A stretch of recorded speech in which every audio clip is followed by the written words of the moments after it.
mi ò ní fẹ́ ká mọ látọ̀tà nìkan. Tá bá sọ̀rọ̀ òṣèlú, ìyà tó ń jẹ wá gbogbo ilẹ̀ Àwórì ló ń jẹ, kì í ṣọ̀tá nìkan. Kí dẹ̀ ni ìyà náà? Nǹkan mẹ́ta kan wà tá àti rí mójútó ní tó jẹ́ pé táwọn bàbá wa tán mójútó tán rí ojútùú sí. Ohun tó dájú ni pé àwọn ariwo tá ń pa yẹn àní máa pa mọ́. Àwa náà máa wà níbi tán ti ń ṣe nǹkan, àní máa kígbe ohun tán ṣe fún wa. Àkọ́kọ́, traditional leadership. Ohun tí àwọn traditional leaders wa tí wọ́n nílò òun ni pé kí wọ́n kóra wọn papọ̀, kí wọ́n ṣọ̀kan.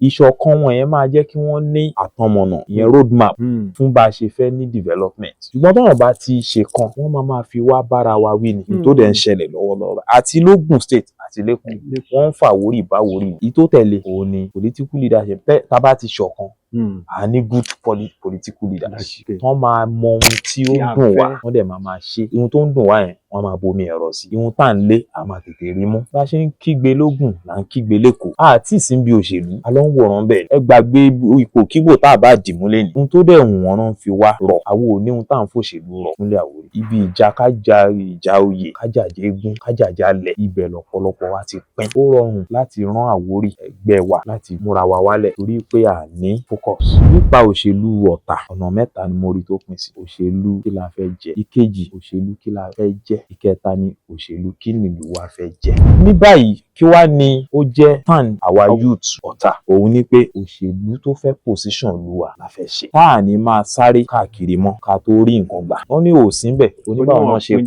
Tá ní wọn bá fún pátákò kó tún máa dúpẹ́ bí ó ṣe wọ̀. So we must partake in strategic politics. Ihun tá a bá fẹ́ achieve, a máa sọ pé eléyìí la fẹ́ achieve. Àwọn èèyàn lè sọ wọn pé àwa ìtẹ́ ń lélẹ̀ yìí tó tún ga jù yẹn lọ́wọ́, a mọ̀ pé lọ́wọ́lọ́wọ́ báyìí eléyìí la ní. Tá bá ti rélé, a máa fẹsẹ̀ múlẹ̀. Tá bá fẹsẹ̀ múlẹ̀ dáadáa, a ṣẹ̀ wá mú eléyìí. Ìyẹn ni ohun táwọn ọ̀dọ́ tá a fẹ́ ṣe nísìn. Kò dẹ̀ ní ṣe pẹ̀lú ẹgbẹ́ òṣèlú kankan. Ẹgbẹ́ òṣèlú tó bá respect wa gẹ́gẹ́ bí community, òun là tẹ̀lé. Torí pé ìlú yẹn ló ṣíwájú, kò ṣe ohun tá a fẹ́ jẹ. Jẹ́ ká gbógo Àwórì ga o. Ẹ jẹ́ ká gbógo Àwórì ga o. Ẹ̀yin ọba aládé o, gbogbo olóyè pátá o, àtẹ̀yìn bọ̀rọ̀ kìíní o, ẹ wá ṣèrànlọ́wọ́ o. Ẹ jẹ́ ká gbógo Àwórì ga. Mo fẹ́ máa gbógo Àwórì ga o. Mo fẹ́ máa gbógo ìlú mi ga o. Ẹ̀yin ọba aládé o, gbogbo olóyè pátá o, àtẹ̀yìn bọ̀rọ̀ kìíní o. Kítígbé o, mo kí gbogbo ẹ̀yin tẹ́ ń wò wá lórí ìkànnì Kítígbé tẹlifíṣọ̀n. Mo kí yín káàbọ̀ sórí ètò tí a là kalẹ̀ tí a pè ní Ògo Àwórì.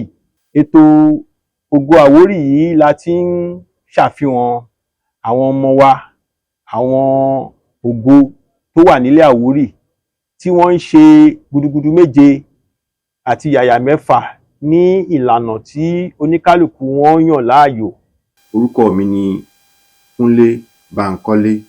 Àlejò mi ní èní, wọ́n ní ẹnu ọlọ́fà la ti ń gbọ́ mọ́tá. Ẹ bá mi kí àwọn aráalé kẹ́dẹ̀ sọ orúkọ yín fún àwọn aráalé lẹ́kùnrẹ́rẹ́. Kítígbé o, gbogbo ẹ̀yin ẹ̀ ń wò wá lé ètò Ògo Àwórì. Orúkọ tèmi ni Ọmọọba Adéfọlárìn Adéníyì Ojúgbélẹ̀, tí mo jẹ́ ààrẹ fún gbogbo ẹgbẹ́ ọ̀dọ́ ìlú Ọ̀tà ní èyí tí à ń pè ní Ọ̀tà Youth Assembly. Ẹ káàbọ̀. Wọ́n ní okùn ò ní gùngùngùn kó má níbi tí wọ́n ti fà á. Ǹjẹ́ ẹ lè sọ fún wa ìlú tán ti bí yín, kẹ́ jẹ́ kí àwọn aráalé kan mọ̀ yín délédélé. Ẹ ṣeun olóòtú. A bí mi ní ìlú Ọ̀tà ní Ìgà Ìjànà Agangbó. Ìgà Ìjànà Agangbó, lára ohun tó dá yàtọ̀ nípa Ìgà Ìjànà Agangbó òun ni pé bó ṣe bọ́ sí òsì ló tún bọ́ sínú ọ̀tún. Gbogbo wa la mọ̀ pé Ọ̀tà ó pín sọ́nà mẹ́rin. A ní òsì, ọ̀tún, ìjànà, òrùbà. So Ìgà Ìjànà Agangbó bọ́ sí apá kan náà, ẹ̀ bọ́ sí òsì, apá kan náà ẹ̀ bọ́ sí ìjànà. inú ilé tiwa gangan tán wá bí mi sí ní ẹ̀yìn òsì ni, níwájú ìjànà ni. Inú ìgbà tí wọ́n ti bí mi nìyẹn. Bàbá tó bí mi, orúkọ wọn ni olóyè Moruf Àbáyọ̀mí Ojúgbélẹ̀ tí gbogbo ayé mọ̀ sí Macintosh. So bàbá mi jẹ́ ọmọ ìlú Ọ̀tà, àtọ̀tún àtòsì àtòkè àtilẹ̀. Bàbá tó bí bàbá mi ọmọ Ọ̀gà Kọ̀tún, ọmọ Ọ̀gà Sálú ni wọ́n. Bẹ́ẹ̀ ni ìyá tó bí bàbá mi, wọ́n jẹ́ ọmọ Ìgà Ìdọ́mọ. Wọ́n jẹ́ orúkọ ẹni Bọ́dúnrìn tó jẹ́ ọmọ Áṣímì Elégbèdé. Ìyá tó bí mi ọmọ Ọ̀tà làwọn náà, àtọ̀tún àtòsì. Bàbá wọn wọ́n jẹ́ ọmọ Ìsọlọ̀ṣì àti ọmọ Ìgà Ìrẹ̀lú. Ìyá tó bí wọn wọ́n jẹ́ ọmọ Ìgà Èjìṣù. Eléyìí ni bí a ṣe bí mi, àti ọ̀tún àtòsì ni mo fi jẹ́ ọmọ Ọ̀tà. Ẹ ṣé púpọ̀ ààrẹ. Kí a tó máa lọ, torí conversation yìí mo fẹ́ kó dàbí pan-chat ni. So broadcasting ti débi tó yẹ pé tá bá ń ṣe àwọn interview kọ̀ọ̀kan, àwọn podcast wà tó yẹ pé a need àti serious púpọ̀. So a lè sọ̀rọ̀ tó máa jẹ́ ọ̀rọ̀ eré, a lè sọ̀rọ̀ tó máa pa lẹ́rìn tá máa ṣeré. So mo fẹ́ kó dàbí conversation láàrin èmi àti yín. Mo fẹ́ kẹ́ ẹ sọ fún mi, báwo ni ìbẹ̀rẹ̀ yín ṣe rí, iléèwé tẹ́ lọ, bẹ́ẹ̀ ṣe dàgbà lẹ́yìn iléèwé, àwọn nǹkan míì tẹ́ ṣe tẹ́ fi dì báyìí ní ráńpẹ́. Èyí tí mo lè kọ́ rántí dáadáa, torí béèyàn bá ṣe ń dàgbà kò lè rántí gbogbo ohun tí ó ṣe tó fi dàgbà, ṣùgbọ́n àwọn kọ̀ọ̀kan wà tó jẹ́ pé ó máa wà nínú agbárí èèyàn. Àkọ́kọ́ tí mo rántí ni pé mo lọ sí iléèwé Ìgànmọdẹ Nursery and Primary School. Ìyá wa olóyè àgbà tí wọ́n jẹ́ Rámọ́tà Arómirẹ́, Sàlàkọ́ Arómirẹ́, àwọn ni wọ́n tán jẹ́ ìyálóde tàná. Àwọn ló jẹ́ kí ìyálóde tó wà ń bẹ̀ yìí kó tó jẹ, àwọn ló ní iléèwé yẹn. Wọ́n jẹ́ ẹ̀gbọ́n fún bàbá tó bí mi. Ìjọ́ kan wọ́n wá kí wa ní Gàjànà Gàngbò yẹn. Wọ́n wá rí mi pé mo ti dàgbà, mo ti ń rìn kiri, mo ti ń ṣeré káàkiri.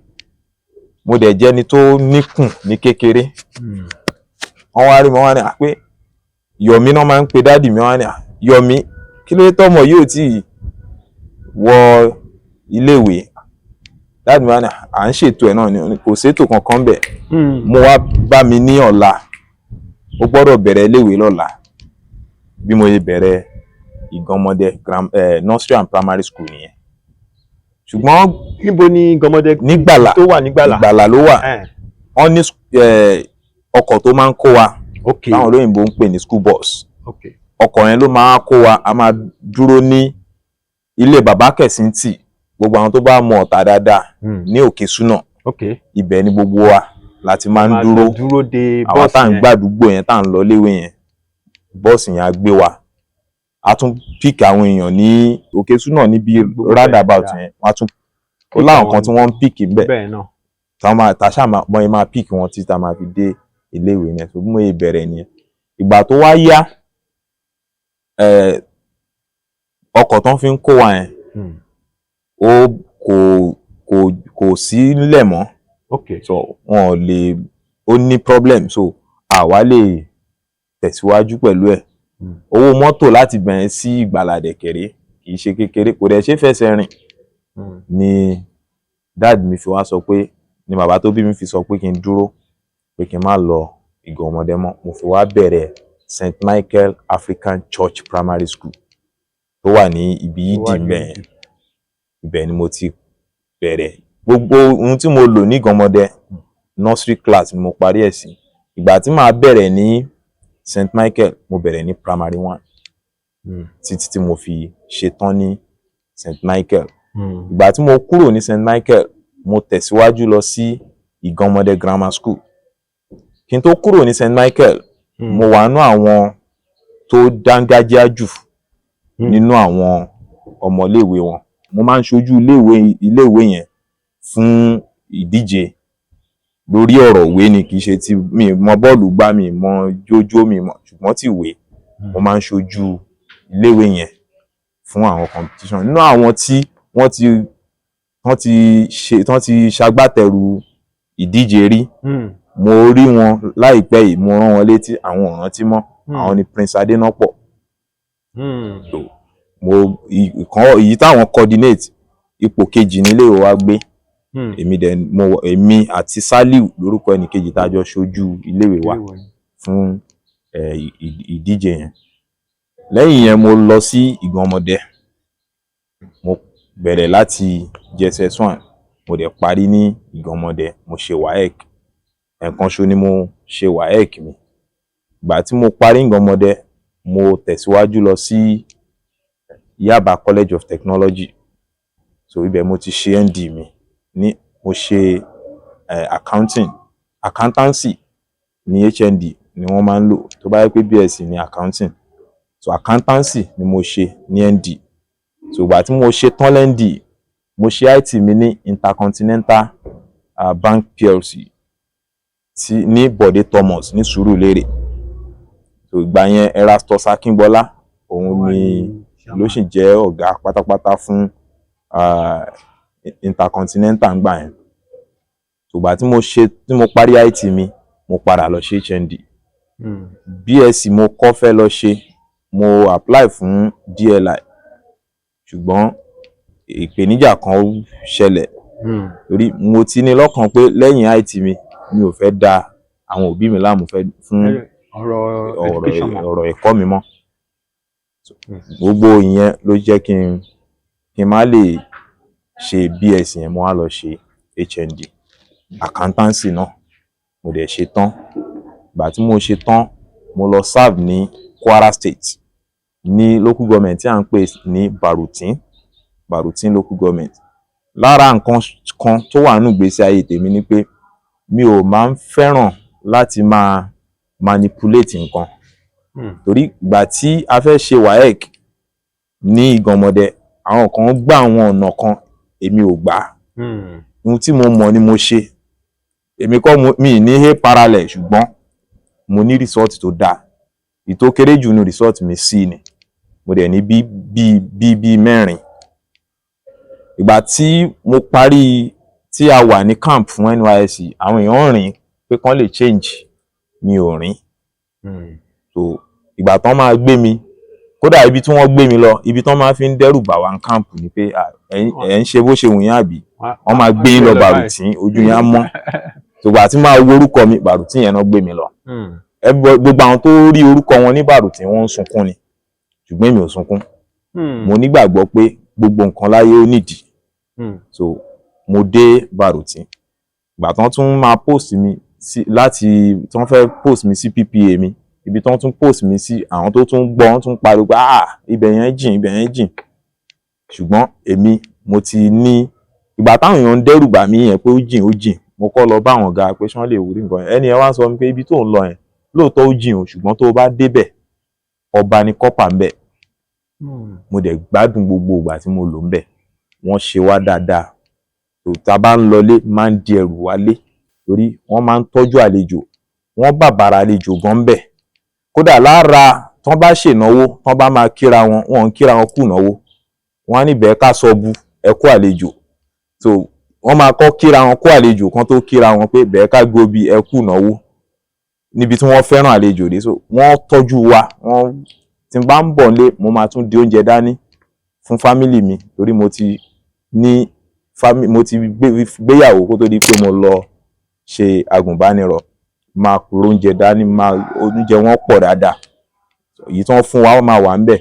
So bí a ṣe lo agùnbánirọ̀, mi kábàámọ̀ pé mo lọ ṣe agùnbánirọ̀ ń bẹ̀. Mi ò dẹ̀ kábàámọ̀ pé mi ò gbé ìgbésẹ̀ láti pa àwọn láti influence ibi tí mo ti fẹ́ serve. So lẹ́yìn tí mo parí service, mo ṣiṣẹ́ pẹ̀lú ilé-iṣẹ́ kan tá à ń pè ní Valot. So bottling company ni wọ́n ń ṣe omi. So mo ṣiṣẹ́, wọ́n gbà mí as accountant. later mo padà di manager ní ilé-iṣẹ́ yẹn. Ìgbà tí mo kúrò ńbẹ̀ mo tún bẹ̀rẹ̀ sí ṣiṣẹ́ ní Ojúgbélé Specialist Hospital as general manager níbi tí mo wà títí di èní yìí. Lọ́wọ́lọ́wọ́ báyìí mo ń run course ní FUOYE Federal University of Oye Ekiti. Mo ń study public administration. So ìyẹn ni ohun tí mo ń ṣe lọ́wọ́lọ́wọ́ báyìí. Bí ìrìn àjò ìwé kíkà mi àti iṣẹ́ mi ní ṣíṣe bó ṣe lọ nìyẹn. Ẹ ṣeun púpọ̀ fún àwọn ẹ̀kúnrẹ́rẹ́ àlàyé bí ẹ ṣe bẹ̀rẹ̀ kékeré yín. Ó wá ní nǹkan kan tó wù mí pé ká tiẹ̀ sọ díẹ̀ nípa ẹ̀, tó jẹ́ pé tí àwa tá a jọ ṣe kékeré ní Ọ̀tà àbí ní ibòmíì tí a bá ń kàn ríra wa àbí lórí social media, ó ní àwọn nǹkan kan tá a máa fi ń dàpàrà. Mo fẹ́ ṣe àpẹẹrẹ bí àwọn ibi tá a ti máa ń roúnjẹ nígbà tá a wà ní kékeré. So nígbà míì mo ti rí lórí social media rí táwọn èèyàn post àwọn ibi tí wọ́n ti ń to oúnjẹ nígbà tá a wà ní kékeré, àwọn fada, àwọn alámàlà, màpá, kìnnìkan tó ń dàpọ̀ wá néèmù ti àwọn ètò mọ̀. So ó dẹ̀ wà very interesting. So mo fẹ́ kẹ́ sọ àwọn nǹkan kan wo ni ẹ lè sọ tó jẹ́ pé ẹ miss ní kékeré nínú Ọ̀tà yìí. Ẹ ṣeun olóòtú. Ní Ọ̀tà, bí a ṣe dàgbà ń kékeré, ohun tí mo lè rántí bẹ́yìn sọ̀rọ̀ yìí pẹ̀lú àwọn àpẹẹrẹ tẹ́ mú wá, èyí tí màá kọ́ rántí ni ó ní ọ̀rọ̀ kan tọ́ta máa ń sábà sọ tí nǹkan bá ti gba ọgbọ́n tí èèyàn ò dẹ̀ fẹ́ sọ̀rọ̀ àsọjù, wọ́n á ní ká fi sẹ́nu ká dákẹ́. Àkàrà ìyá Sàǹtàrì. Yes, ìyá Sàǹtàrì ìyá mi ni. Èmi mo ṣì rántí bá a ṣe máa lọ ra àkàrà lọ́dọ̀ ìyá Sàǹtàrì. Okay. Gbogbo ìgbà yẹn kò sí ìtáyé ti dìdàkudà tó yẹ pé aago 8 èèyàn ti ti ọmọ mọ́lé. Aago 10 alẹ́ àwa ṣì ń lọ ra àkàrà. Èrò dẹ̀ máa pọ̀ ńbẹ̀, kò sí bẹ̀rù. Àkàrà ìyá Sàǹtàrì lára ohun tó fi máa ń jọyàn lójú ni pé bọ́n bá ṣe ń dín tán báyìí tán wà báyìí náà ti ń tà. Ó tún wá ní ọ̀rẹ́ dáàdì mi kan tó máa ń dàpàrà dáadáa, wọ́n máa ń ṣeré gan, wọ́n máa ń pè wọ́n ní ìta lọmọdé ń ṣeré. So lára ohun tí ìta lọmọdé ń ṣeré, wọ́n ń sọ̀rọ̀ kanjọ́ kan wá ní àpé àwọn mọ̀ sí ẹni tó máa ń sọ fàbú àwọn nǹkan tí ó yẹ pé èèyàn máa wò pé eléyìí orí bákan. Ṣùgbọ́n tó máa sọ gbà yóò wá ní àpé kẹ́ẹ̀tì ń wò mí yìí, ìkùlì bí bá dọ̀dọ̀ ìyá Sàǹtàrì bí n bá lówó lọ bó bá ti ń dànkàrà orí iná yìí ti ń dìn yẹn ní ti máa mú ọ̀nṣó máa jù sẹ́rù yìí máa fi dín àkàrà yẹ gbogbo yìí máa fi dín máa jọ ọ̀nṣó sẹ́rù ọ̀nṣó kí n bá yó máa bá dìde. Àwọn àgbà fàṣásí ṣé lè possible kéèyàn dẹ̀ máa kàrà lórí iná bọ́ yẹn ń di kó máa jù sẹ́nu. So àwọn nǹkan yẹn lára àwọn tí a rántí lára àwọn ibi tá a ti máa ń lóúnjẹ òun ni ọ̀dọ̀ ya conference. Ẹ̀bà ìrẹsì làwọn máa ń tà. Ọwọ́ ẹ̀yìn àdúgbò wa nílé bàbá ẹ̀kẹrin, ibi tí bàbá ẹ̀kẹrin gbé, ibẹ̀ ni àwọn ya conference tó ń jẹ. Lára ohun tí mo miss gẹ́gẹ́ bí ọmọ tó dàgbà ládùúgbò òun lè rí ojú ọ̀gbàrà. Ojú ọ̀gbàrà wà lẹ́yìn ilé wa. So a máa ń ṣeré páńbẹ̀ dáadáa. Tí òjò ò bá rọ̀ àyè eré nítorí iyanrìn wà ń bẹ̀, a máa ń ṣeré pẹ́ oríṣiríṣi. Láàárẹ̀ ni ká dẹ̀jẹ̀ fúnra pé a máa jà, tá máa make sure pa jà arọ yẹ̀pẹ̀ síra wa lẹ́nu, gbogbo àwọn eré pa yẹn. Tójò bá tún wá ń rọ̀, a tún máa ṣeré pa nínú omi ọ̀gbàrà yẹn tá máa lúwẹ̀ẹ́. Ṣùgbọ́n táwọn àgbàlagbà bá rí wa, wọ́n máa lé wa oníkálùkù àsáré àsáde tí mú. Lára àwọn tí mo miss gẹ́gẹ́ bí ọmọ Núgà, àwọn kan ń ṣe fùfú nínú Núgà wa. Wọ́n bá ti wá dé, àwọn ọ̀rẹ́ lájọ jẹ́ àwọn ọmọ wọn, wọ́n bá ti wá kó fùfú yẹn dé, mọ́tò ò lè dé ẹnu ọ̀nà wọn, iwájú ilé wa ni wọ́n máa já pákí òjò. Wọ́n bá ti wá já bẹ́ẹ̀ yẹn tán ń kó níbi pé à ń bá wọn kó aṣekínní, wọ́n máa fún wa. Àwọn ọmọ náà táwọn náà bá ti délé, wọ́n á kó pákí yẹn láti ilé ọ̀dọ̀ wọn, àwa bọ́ lọ́dọ̀ wa, ìjọ́ tán bá ti já pákí báyìí, ìjọ́ ọ̀dùnnú ni fún wa. pákí òjò ní ìsìn tí mo ti jẹ pákí òjò ó ti lé ní á ti lé ní 30 ọdún tí n bá ṣàsọjù 30 ọdún àbí bíi ọdún 15 sọ́gbọ̀n ọdún láti jẹ pákí òjò yẹn. Kíní yẹn náà ó jẹun tí mo miss lára àwọn ibi tá a ti máa ń róúnjẹ lọ́dọ̀ ìyá oníkọ̀tún ní sáìdì Ìjànà nìyẹn náà bọ́ sí. So then lára ibi tá a tún ti máa ń ra nǹkan lọ́dọ̀ Ìyá Ojúgò. Ìyá Ojúgò yẹn wà níbi mọ́ṣáláṣí Táwàkálítù tó wà Mápá. So ìjọ́ kan mo tiẹ̀ lọ ṣeré kéré kan pẹ̀lú Ìyá Ojúgò. Èmi ò bọ́ọ̀ máa ń sọ pé lọ ra nǹkan wá lọ́dọ̀ Ìyá Ojúgò. Èmi wá wọ́n rán mi iṣẹ́ lọ́bẹ̀. Mi ò wá dábẹ̀ mọ̀ dáadáa. Màmá yẹn gangan mo wá bá níwájú ìta. Mo wá ní màmá mo fẹ́ ra nǹkan báyìí. Ọ̀dọ̀ Ìyá Ojúgò dẹ̀ ni mò ń lọ. Ibẹ̀ mo ti fẹ́ rẹ̀, ibẹ̀ náà ti ní kí n wá rà. Màmá yẹn ní kí ni mo sọ, mo ní ọ̀dọ̀ Ìyá Ojúgò náà ti ní kí n wá rà. Wọ́n dẹ̀ kí n pè wọ́n lójúgò. Wọ́n ń pè wọ́n lójú wọn. Èmi ò dẹ̀ mọ̀. Gbémi ṣe ìyá yẹn wá ní wọ́n tún wá béèrè lẹ́lẹ́kẹta, mo tún sọ lẹ́lẹ́kẹta. Bọ́yẹn ń béèrè yẹn tí mò ń sọ náà ń súnmọ́ mi. Bọ́yẹn ń béèrè tí mò ń sọ náà ń súnmọ́ mi. Ṣé nígbà tí màá sọ ìkẹta báyìí wọ́n hi ọwọ́ mi ni. Ìgbà tán hi ọwọ́ mi mo ti mọ̀ pé nǹkan ti ṣẹlẹ̀. Mo ti dá wàhálà lẹ̀. Gẹ́gẹ́ bí ọmọdé dẹ̀kẹ̀rẹ̀ mi ò dúró, mo ì jáwọ́ mi lára màmá tí mo sá lọ nìyẹn. Láti ìgbà yẹn mi ò ń lọ. Wọ́n bá rán mi lọ́dọ̀ Ojúgò mi ò ní lọ. Torí mo mọ̀ pé mo ti ṣe ọmọdé síbẹ̀. So àwọn ìṣesí yẹn ó pọ̀. Mélòó la fẹ́ rántí. Ìyá Jímọ̀ tó ń ta ọ̀fadà ní Ẹ̀sà náà létà ní títí wọn náà come up. Àwọn oúnjẹ Mápá láti kékeré la ti ń rà yẹn. Láti kékeré bàbá tó bí bàbá mi wọ́n máa ń rán mi lóúnjẹ Mápá. Kódà lára ohun tí bàbá máa ń sábà rà jù ní Mápá òun ni ẹyin. Bàbá like ẹyin gan. Ẹyin tó ti máa mú ta. Tó ti mú ọbẹ̀. So bàbá mi máa ń rán mi lẹ́yìn dáadáa ní Mápá. Iṣu àmàlà bí ilé ni fún wa. Torí àwọn màmá wọn fẹ́ràn wa, tá bá ti débẹ̀ wọ́n máa bu àmàlà. Tí wọ́n bá fẹ́ ra àmàlà bí oní 1 naira nígbà yẹn, coin la máa ń mú lọ. Èyí tí màá rà wálé ó máa tó bí oní 2 naira sí 3 naira. So gbogbo àwọn ìṣẹ̀mí yẹn àti miss ẹ̀. Lára ìta miss òun ni ọ̀dọ̀ bàbá Rájí Bàbá. Bàbá Rájí Bàbá.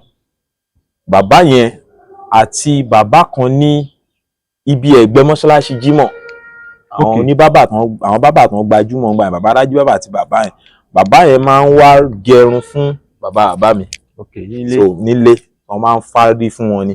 So gbogbo àwọn yẹn náà a miss àwọn torí táwọn bàbá yẹn náà bá ti wà papọ̀, àwọn ọ̀rọ̀ tán máa ń sọ, àwọn ọ̀rọ̀ tó dùn tó jẹ́ pé téèyàn bá ń gbọ́ ara èèyàn máa balẹ̀. Àwọn oríṣiríṣi àríwòye. Then èmi mo súnmọ́ bàbá mi gan bí ọ̀rẹ́ la jọ jẹ́. Débi pé wọ́n á sọ oríṣiríṣi. Kódà àwọn ọ̀tọ̀ kan wà tán sọ fún mi tó yẹ pé wọ́n sọ fún mi pé mi ò gbọ́dọ̀ sọ àfi tó bá dójú ẹ̀. Láwọn táyé ó jẹ́ pé bí wọ́n ṣe fọ́ọ̀mù àdúgbò wa àtàwọn bòmíì lóríṣiríṣi bẹ́ẹ̀. Tó gba àwọn àsìkò yẹn lára àwọn moment tí mo miss tí ò sí mọ́ǹsìn òun ni báwọn bàbá àtàwọn ìyá wa wọ́n ṣe ń bára wọn ṣe lẹ́bí. Ohun táwọn ń ṣe ń sìn eré pa ni. Tí nǹkan bá kàn sí wọn lẹ́bí lè mẹ́ni tó lówó lè mẹ́ni tí ò ní. Wọ́n máa ṣùgbà ara wọn. Wọ́n á support ara wọn. Ní mọ ní dé event kẹ́ni lágbájá ló ń ṣènáwó àyẹ́yọ̀. Wọ́n máa ń bora wọn láṣìírí. Gbogbo ohun téèyàn nílò láti fi bora èèyàn láṣìírí wọ́n máa fi ń bora wọn láṣìírí. Tọ́tọ́ ń pè lẹ́bí nìyẹn. Bẹ́ẹ̀ni lára àwọn nǹkan tèmi miss gẹ́gẹ́ bí ọmọ tó dàgbà nínú àdúgbò nìyẹn. Àti bẹ́ẹ̀ bẹ́ẹ̀ lọ mélòó ni mo fẹ́ kà. Ó dájú pé lẹ́yìn ọ̀rọ̀ yìí ẹ tún rántí mi. Bẹ́ẹ̀ni ẹ tún rántí mi. Ẹ ṣe púpọ̀. Ká wá lọ síbi tí ó kàn òun ni Ọ̀tà Youth Assembly. Torí a lè perí ọ̀dọ́ ní ilẹ̀ yìí. Ẹni tó jẹ́ ohun àná máa ń lò òun ni ó wà lẹ́gbẹ̀ẹ́ mi. So báwo ni ìgbésẹ̀ àbí kí n sọ pé báwo ni ìrìn àjò afẹ́ di president Ọ̀tà Youth Assembly kí ló mú wá kí ni nǹkan tẹrí tẹ fi wò pé mo máa ṣe kinní? Báwo ni ìrìn àjò àti wá jáwé olúborí yẹn, báwo lẹ ṣe rìnrìn ẹ̀ tí Ọlọ́run fi ní ẹ̀yin lẹ máa wà ńbẹ̀ lénìí? Bí mo ṣe di ààrẹ ẹgbẹ́ ọ̀dọ́ Ọ̀tà tí a mọ̀ sí Ọ̀tà Youth Assembly, nǹkan tó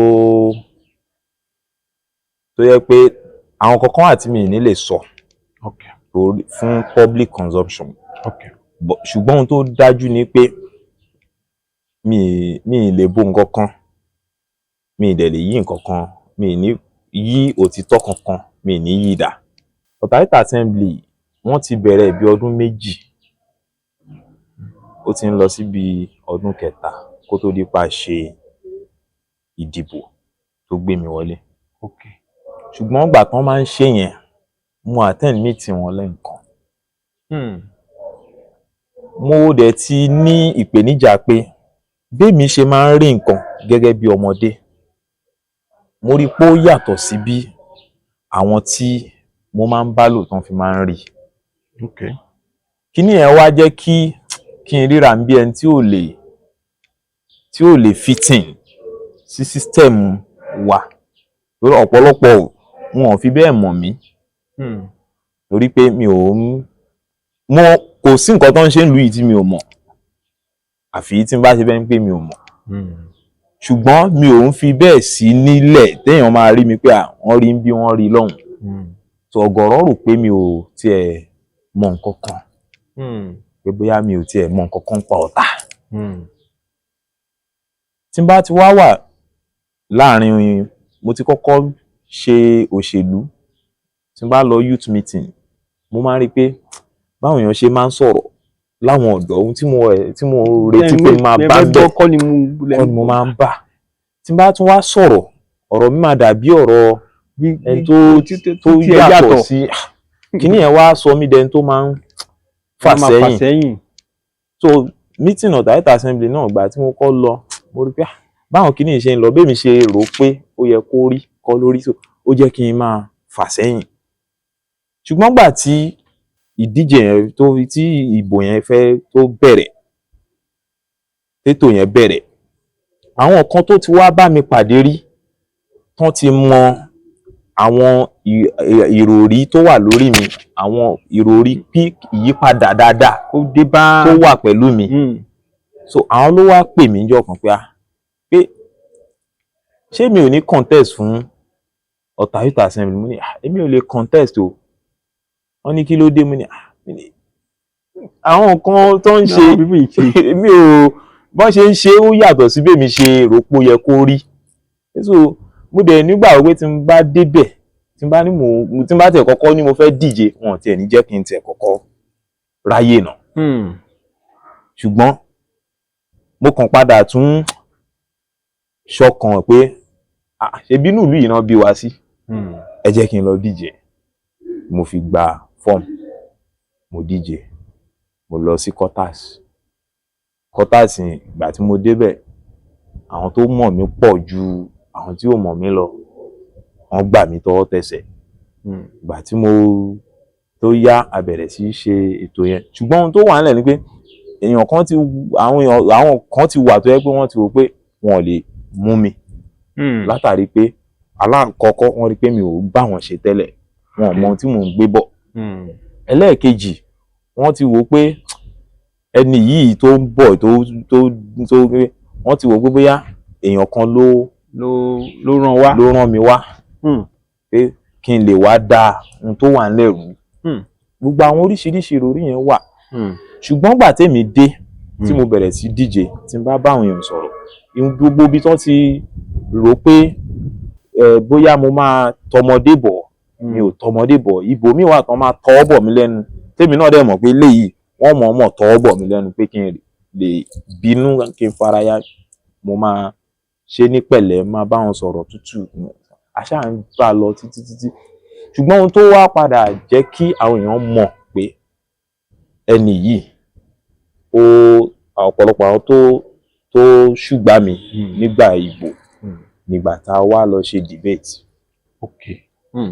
presidential debate so ibẹ̀ yẹn oníkálùkù ń sọ ohun tó fẹ́ ṣe so táwọn èèyàn wá ń gbọ́ ohun tí mò ń sọ wọ́n á rò pé bó ṣe yẹ kí nǹkan rí lẹ́ni yìí ń sọ̀rọ̀ yìí so ibẹ̀ lọ́pọ̀lọpọ̀ ti wò pé ẹni yìí tó ń sọ̀rọ̀ yìí làwọn máa tẹ̀lé so bí báyìí bó ṣe lọ yẹn lẹ́yìn ìdìbò yẹn èèyàn kan wá ẹni tájọ lẹ́yìn debate yẹn immediately after the debate àwa mẹ́ta la wà níbẹ̀ ẹnìkan lòun ò ṣe mọ́ ó withdraw so a ti ń bá lọ ó tó ká bẹ̀rẹ̀ election náà ẹnì kejì tá tún jọ wà ń yẹ ìyẹn náà tún withdraw so wọ́n á wò pé ká ní mi ṣègbìyànjú pé kí n díje tí mo wò pé wọ́n ti máa mọ́ra wọn ìpèníjà tó pọ̀ pé ó máa wà fún mi tí mi ò lọ díje bólú ò ṣe ní láǹfààní yẹn so èmi dẹ̀ máa ń rí ipò aṣíwájú mo máa ń rí bí ojúṣe èmi ò rí as opportunity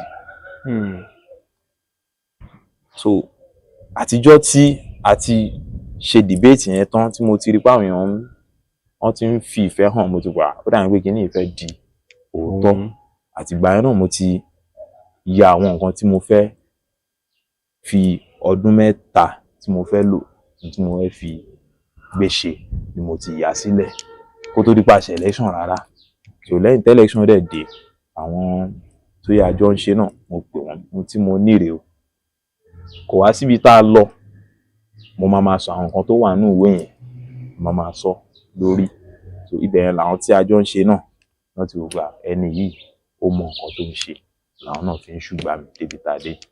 ọpẹ́ ní fọ́lọ́run ọdún kan lórí àlééfà ọdún kan bí àná yìí so ọdún kan yẹn pé ní December kìíní náà December 14 so adúpẹ́ fọ́lọ́run ẹ̀dẹ̀kú ètò ìlú nǹkan tí mo wá fẹ́ béèrè ni pé ọdún kan yìí mo fẹ́ kẹ́ ẹ sọ fún wa ẹ kọ́kọ́ sọ àwọn ìpèníjà tí ẹ̀yin àti àwọn ìgbìmọ̀ tẹ́jọ wà lẹ́nu ẹ̀ tí ẹ̀ ń kojú lẹ́yìn yẹn ẹ sọ fún wa bí ẹ tẹ̀ ti sọ fún wa bẹ́ẹ̀ ṣe dìtẹ́wọ́gbà ṣùgbọ́n lẹ́yìn tẹ́ ti dé orí àlééfà yìí báwo ni àwọn leaders traditional ni political ni àwọn leader wa ní ọ̀tà yìí báwo ìhàwó náà kọ sí àwọn support wo lẹ̀ ń rí gbà ẹ sọ gbogbo ẹ̀ pépèpé náà la máa ṣe o so lẹ́yìn ẹ wá ṣàlàyé àwọn achievement yìí ní ọdún kan tẹ́ ti débẹ̀ yìí.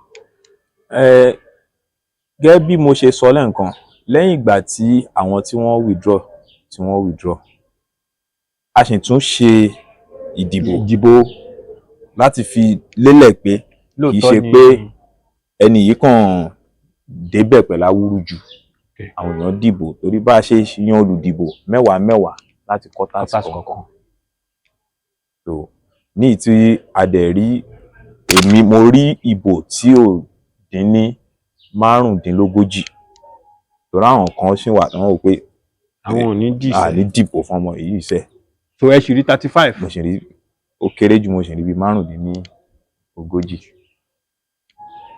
lẹ́yìn yẹn tí a wá bẹ̀rẹ̀ àwọn tá kọ́kọ́ jọ ń ṣe gbogbo àwọn tí wọ́n kọ́kọ́ ń bẹ̀rù pé àwọn ọmọ tí mo fẹ́ gbé wá wọ́n rí wípé mò ń flow pẹ̀lú àwọn so gbogbo ohun tó jẹ́ bẹ̀rù wọn Ọlọ́run ò ní kí ó wáyé gbogbo ẹ̀ ni mò ń rí manage so then ìyẹn àwọn tá a jọ ń ṣe láwọn esco mi pàápàá àwọn quarter chairman and láti ìgbà yẹn náà ni wọ́n ti fún mi ní full support so gbà tí wọ́n ti rí pé fear táwọn nurse kò rí bẹ́ẹ̀ so then wọ́n tún rí pé àwọn wò pé mi ò dá nǹkan kan mọ̀ ń pàlú rárá wọ́n rí pé àwọn kankan ọ̀pọ̀lọpọ̀ nǹkan náà ni mo mọ̀ then látàrí ojú bọ́n ṣe ń wò mí pé ẹlẹ́sìn ni mí ó tún jẹ́ kan tó wò pé so gbogbo yẹn náà ó jẹ́ kán máa bẹ̀rù àwọn kan lámàdíà ní mí àwọn kan oríṣiríṣi so bọ̀ wọ́n padà rí pé gbogbo ẹ̀ náà ni mo flow pẹ̀lú so ohun tí mi ò bá ní ṣe mi ò ní ṣe mo dẹ̀ máa jẹ́ kó wọ́n mọ̀ pé mi ò lè ṣe ṣùgbọ́n kì í ṣe ọ̀nà ìyájú ṣùgbọ́n àwọn nǹkan tí bá máa ṣe tó jẹ́ nǹkan tí ó máa mú dàgbàsókè wá bá wa mo máa ṣe tí gbogbo wọn náà dẹ̀ máa ṣùgbọ́n mi so láti gbà yẹn wá rèé gbogbo ìlú bẹ̀rẹ̀ látòdọ̀ kábíyèsí ọlọ́ta wọ́n tẹ́wọ́ gbà wá tá a dẹ̀ ní àjọṣepọ̀ tó dáa tá a dẹ̀ fi ń mú àǹfààní bọ̀ láti bẹ̀. Then àwọn olóyè ìlú náà kò séèyàn kan ṣo tá a lè pè lólódì wá nu wọn gbogbo wọn náà ń tẹ́wọ́ gbà wá wọ́n ń ṣèṣe bàbá fún wa. Àwọn àlejò à ń bá wọn lò bóyá ká bá wọn lò gbogbo àwọn ọ̀dọ́ wa náà à ń bá wọn lò bóyá ká bá wọn lò àwọn olóṣèlú náà à ń bá wọn lò bó ṣe yẹ ká bá wọn lò. So kò sí olóṣèlú kan tó lè lóhun ní ìpèníjà kan àbí wàhálà kan pẹ̀lú Ọ̀tà Youth Assembly torí ìlú làwa ń ṣe. Téèyàn bá dẹ̀ ti ń ṣèlú táwọn dẹ̀ jó lóṣèlú ó máa kanra wọn a lè sá fún wọn a dẹ̀ tún lè súnmọ́ wọn jù náà torí àwọn ète àbí kinní bí òṣèlú ṣe gbà wọn ń pẹ́ fún gbogbo nǹkan nítumọ̀ ṣùgbọ́n kò sí olódì nínú wọn sí Ọ̀tà Youth Assembly. So ká lọ síbi àwọn achievement àtàwọn ẹlẹ́sìn torí a ní àjọṣepọ̀ tó dáa pẹ̀lú bàbá wa Grand Chief Imam Jamiu bàbá Imam Sheikh Sadiq. Ìgbà tá a ṣe Youth Week wa ẹ̀yin náà wà ń bẹ̀ ẹ rí i pé CAN chairman fún Adó-Odò Ọ̀tà wọ́n wà ń bẹ̀. Ìgbà tá a lọ ṣe Àwórì Day ẹ rí i pé tẹ́ǹtì kan náà làwọn ọ̀dọ́ àtàwọn ìyá àgbọ̀jẹ̀ àwọn onígẹ̀lẹ̀ àwọn aláṣẹ àwọn tẹ́ǹtì kan náà lájọ wà tó túmọ̀ sí pé gbogbo wọn là ń bá ṣe ní bó ṣe yẹ kí a bá wọn ṣe. Achievement ló kù báyìí ká sọ̀rọ̀ nípa àwọn nǹkan tẹ́ ẹ ti lè sọ pé òkè a ti bẹ̀rẹ̀ lè a ti ṣe lè tán a ṣẹ̀ ń ṣe lè lọ́wọ́. Nípa ihun tí a ti rí ṣe láàrin ọdún kan lára mo pín administration mi sí ọ̀nà mẹ́ta mo pín sí youth development, community development and administrative positioning. Nípa youth development a ti ń gbìyànjú lóníranran nínú ẹ̀ a lérò ń gbà pé nǹkan mẹ́ta kan mo ní pé administration wa ó gbọ́dọ̀ achieve mo dẹ̀ sọ́njọ́ debate mo ní tá a bá ti ṣe yẹn fúnra wa a máa lè fúnra wa ní mark pé bóyá a ṣe ayege ni o àbá yege kó tó di pé yàn sọ.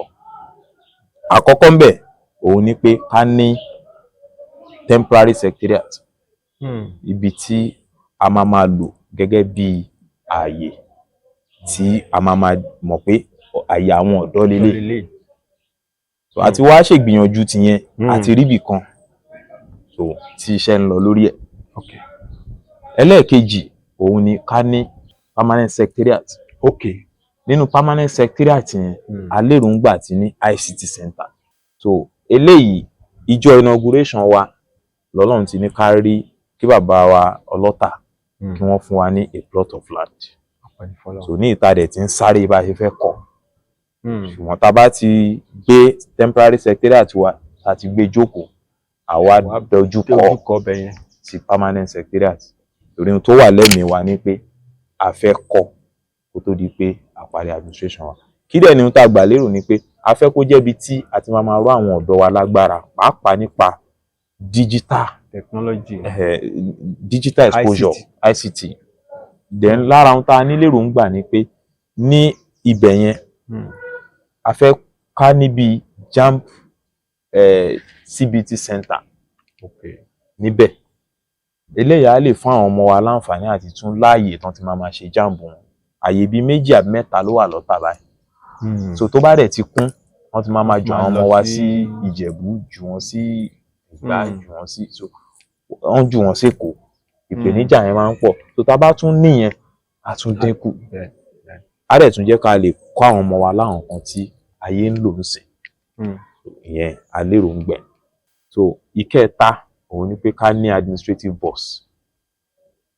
So nínú mẹ́ta yẹn sìn a ti gbẹ́sẹ̀ lé méjì. Ẹ ti tẹsẹ̀ bọ méjì. A ti tẹsẹ̀ bọ méjì ṣùgbọ́n àti rí ojú ọ̀nà rárá sí ìkẹta ìyẹn ni administrative boss. Ọtí méjì so ó túmọ̀ sí pé nínú mẹ́ta àti score 2/3 láàrin ọdún kan. Nípa community development àríwòye tá a kọ́kọ́ ní ni pé àìmọye àwọn ọmọ ọ̀tà tí wọ́n wà ní ìlú mi tí wọ́n ń ṣe dáadáa tí wọ́n ń fojú wẹ̀yìn. So a wò pé kíní yẹn náà ó lè máa jẹ́ ká ṣàfẹ́kù nípa ìdàgbàsókè ìlú wa. A wá wò pé kí la fẹ́ fi connect àwọn èèyàn wa tó wà nílé àti àwọn tí wọ́n ti kúrò ní ilé àtàwọn tí wọ́n máa fi máa rántí ilé tán bá sí nílé mọ́. A wá wò pé ká bẹ̀rẹ̀ láti àwọn tó wà ní school na institution pé so that tán bá ní platform wọ́n á tẹ̀ rántí pé platform kan pa àwọn pọ̀ tó jọ́tà nǹkan tó ń ṣẹlẹ̀ lọ́tà wọ́n á máa rí tán bá ti dàgbà tán parí ìwé tán ń ṣiṣẹ́ ilé á máa fà wọ́n ṣáà ní wọ́n á máa padà wá sílé. So àti ní platform fáwọn student wa wọ́n wà láì institution. So orúkọ ẹ̀ ní Indigenous Ọ̀tà Students. Indigenous Ọ̀tà Students. Ìyẹn kì í ṣe èsì ẹ̀ àlérí ní ìsìn ṣùgbọ́n lọ́jọ́ iwájú ni wà. Lára àwọn ètò tá a ṣe nípa community development ó níléèwé kan ní Zion bọ́ọ̀ tí wọ́n ṣe síbẹ̀ wọ́n ti ṣe síbẹ̀ bóyá bí ọdún 8 sẹ́yìn bí 12 kò ṣiṣẹ́ wọ́n ti pátì. So a parapọ̀ pẹ̀lú àwọn Rotary Club so a jí bọ́ọ̀ yẹn so mi yọ ní iléèwé yẹn báyìí. Fídíò ẹ̀ wà ní ọwọ́ wa níbi tí HM school yẹn tó ti ń sọ pé pé ohun tó ṣẹlẹ̀ yìí àwọn ò kàn kó tiẹ̀ lè ṣẹlẹ̀ sáwọn pé àwọn tí ń nípèníjà yẹn ti pẹ́ ìyẹn Zion Methodist Primary School tó wà níbí. So lára àwọn development tí a ti ṣe òun náà ni pé àwọn iṣẹ́ ojú ọ̀nà tó ń lọ à ń rí wípé à ń mójútó. Mo tiẹ̀ fẹ́ sọ pé ká sọ̀rọ̀ nípa ẹ̀ náà pé a rí ní gbogbo ìgbà la máa lọ ń dààmú wọn ní ojú òre pé kán lè ṣe àwọn nǹkan tó máa dẹ àwọn èèyàn wa lọ́rùn ṣùgbọ́n a rí ìkúnlọ́wọ́ tó lórí ìyẹn bó ṣe yẹ. Kò jẹ́ kí àwọn èèyàn wa kò jẹ́ kí a rí èsì tó fojú hàn dáadáa. Ṣùgbọ́n ohun ọba yìí tá a ṣe yẹn náà ó mésì wá wọ́n padà wà first láti ṣàwọn nǹkan kan. Láàrẹ̀ ọ̀sẹ̀ tá a lò lọ yìí mo ṣì lọ bá àwọn tó ń la gọ́tà pé wọ́n ń ṣe la gọ́tà àwọn ò fẹ́ ṣe covet ọ̀run yẹn máa ṣe covet síbẹ̀. Ṣàngó mo ṣì wà ní Ṣàngó lánàá lórí ọ̀rọ̀ pé kí wọ́n lè ṣe nǹkan tó dáa fún wa ní community wa. Láàrẹ̀ òun náà ni ìmáa pèsè iṣẹ́ fáwọn ọ̀dọ́ wa. Torí fáwọn ọ̀dọ́ wa tí wọ́n bá níṣẹ́ lápá ìlú máa dàgbà sókè. A ṣe partnership ọ̀kan ní a kind of collaboration ó wà láàrin ẹni tó jẹ́ community liaison officer fún oil and gas ní gbogbo Ọ̀tà. Kábíyèsí ló yàn wọ́n ọmọọba Kúnlé Ajíbọ́dé. A jọ ń ṣe pọ̀ láti lè máa fi ríṣẹ́ fún àwọn èèyàn wa. So àìmọye iṣẹ́ tá a ti rí tó jẹ́ pé àwọn ọmọ wa ló yẹ kó wà ńbẹ̀ ṣùgbọ́n látàrí pé a jọ ṣe pọ̀ a dẹ̀ lóhùn kan àwọn ọmọ Ìgbò àwọn ọmọ Ẹdó náà ń kó wá láti wá ṣiṣẹ́. A ti ń tojú bọ̀ díẹ̀díẹ̀ ní ìta rẹ̀ ní ìgbàgbọ́ pé pẹ̀lú àsìkò a máa rí èsì. Ṣùgbọ́n bá yín sọ̀rọ̀ yìí náà àìmọye àwọn tíṣẹ́ bá yọ tí wọ́n bá ti ní iṣẹ́ tán fẹ́ ṣe ohun tá a máa ń bi wọ́n ni pé iṣẹ́ ò lè fẹ́ fún àwọn ọ̀dọ́ wa ní ìtì àdẹ̀ ń ṣe. Ìgbà tá a kọ́kọ́ dé orí ipò yìí mo organize leadership training seminar fáwọn ESCO Okay. àti àwọn quarters àwọn kọ̀ọ̀kan ẹ̀ṣà nínú àwọn quarters leadership wọ́n join wa. A ṣe yẹn pẹ̀lú ọmọọba Adétúnjí Fádínà. Okay. So ọ̀dọ̀ wọn láti ṣe tá a dẹ̀ sọ àwọn ọ̀rọ̀ tó pọ̀ àwọn èèyàn wa tán wá bá a sọ̀rọ̀ nípa àwọn nǹkan tá a máa ṣe tá a máa fi nídàgbàsókè. Lára àwọn nǹkan tí administration wa tí a ṣe ni.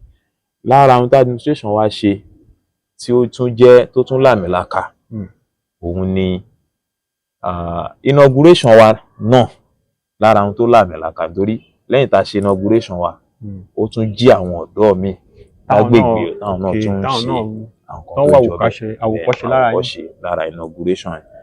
Lára àwọn tí a lè tún tọ́ka sí òun ni pé youth week a ṣe. mo tiẹ̀ fẹ́ ní ká yíyànnà náà yẹn gan ni. pé àbó wà nù. ẹ jẹ́ ká sọ nísìn ẹ jẹ́ ká sọ báyìí. youth week yẹn náà ohun tó bí òun ni pé ìgbà tí mò ń campaign ìgbà tá à ń ṣe election tí mò ń campaign August 12 tó jẹ́ youth day ìgbà tí mo máa kí àwọn ọ̀dọ́ mo á sọ wọn pé pẹ̀lú ògo Ọlọ́run tó bá máa fi di ọdún tó ń bọ̀ mo ti máa di president àwọn ọ̀dọ́ mo ti máa darí àwọn ọ̀dọ́ mo á sọ ń bẹ̀ pé pẹ̀lú ògo Ọlọ́run mo máa gbé kalẹ̀ ètò tó máa bójútó ohun tó jẹ́ pèníjà fáwọn ọ̀dọ́.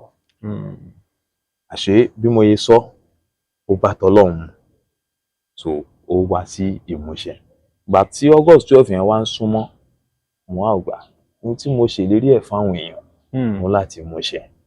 Ohun tó jẹ́ kí a bẹ̀rẹ̀ sí organize youth week yẹn a set up committee. Ìgbà tá set up committee àwọn committee àwọn bá ní àpẹẹsì kíní ká sọ di ọ̀sẹ̀ ká má ṣe ní ètò ọjọ́ kan. Ìgbà táwọn mú idea ọ̀sẹ̀ wa ibi táwọn idea ètò tá a ṣe tó ti wọlé ni. A dẹ̀ rí pé àwọn ètò yẹn náà àwọn èèyàn wọn tẹ́wọ́ gbà torí ohun tá a sọ ọ̀rọ̀ lé lórí tó jẹ́ àkòrí kíní yẹn òun ni high in life not on drugs. Torí a rí i pé ọ̀pọ̀lọpọ̀ àwọn ọ̀dọ́ wa ìmúkúmu ó ti fẹ́ sọ wọ́n dìdàkú ó ti sọ ọ̀pọ̀lọpọ̀ dìdàkudà fẹ́ pé ó ti fẹ́.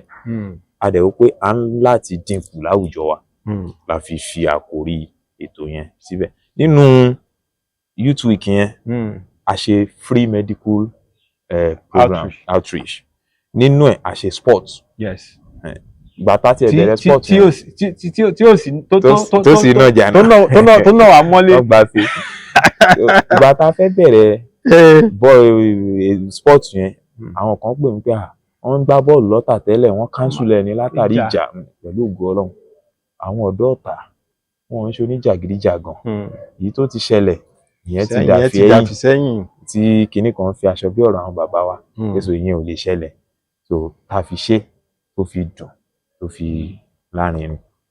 Lára ètò tá a ṣe ní youth week òun náà ní seminar tá a ṣe pẹ̀lú leader of the house padà ní káwọn èèyàn bá àwọn èèyàn wa sọ̀rọ̀ lórí aburú tí egbògi olóró tó ń ṣe fún àwọn èèyàn. Gbogbo yẹn náà lára àwọn tá a fi ń contribute sí community òun nìyẹn náà. So àwọn tó jẹ́ gbòógì nínú àwọn ètò wa nígbà yẹn òun náà ni tó dẹ̀ jẹ́ pé ó ṣàǹfààní fún àwùjọ. Lẹ́yìn náà nínú tí administration wa tí ó ti achieve ìgbà tá a kọ́kọ́ dé kó tó di pa dé ohun tèmi bá òun ni pé àwọn ẹgbẹ́ ọ̀dọ́ wọ́n bá ní wọ́n létò wọ́n bá fẹ́ kọ pé wọ́n nílò ìrànwọ́ account number èèyàn kan lẹ máa rí individual account lẹ máa rí. Èmi dẹ̀ wò pé kíní yẹn òun kò buyì kẹ́gbẹ́ so kò dẹ̀ ń jẹ́ kí àwọn èèyàn lè ṣòótọ́.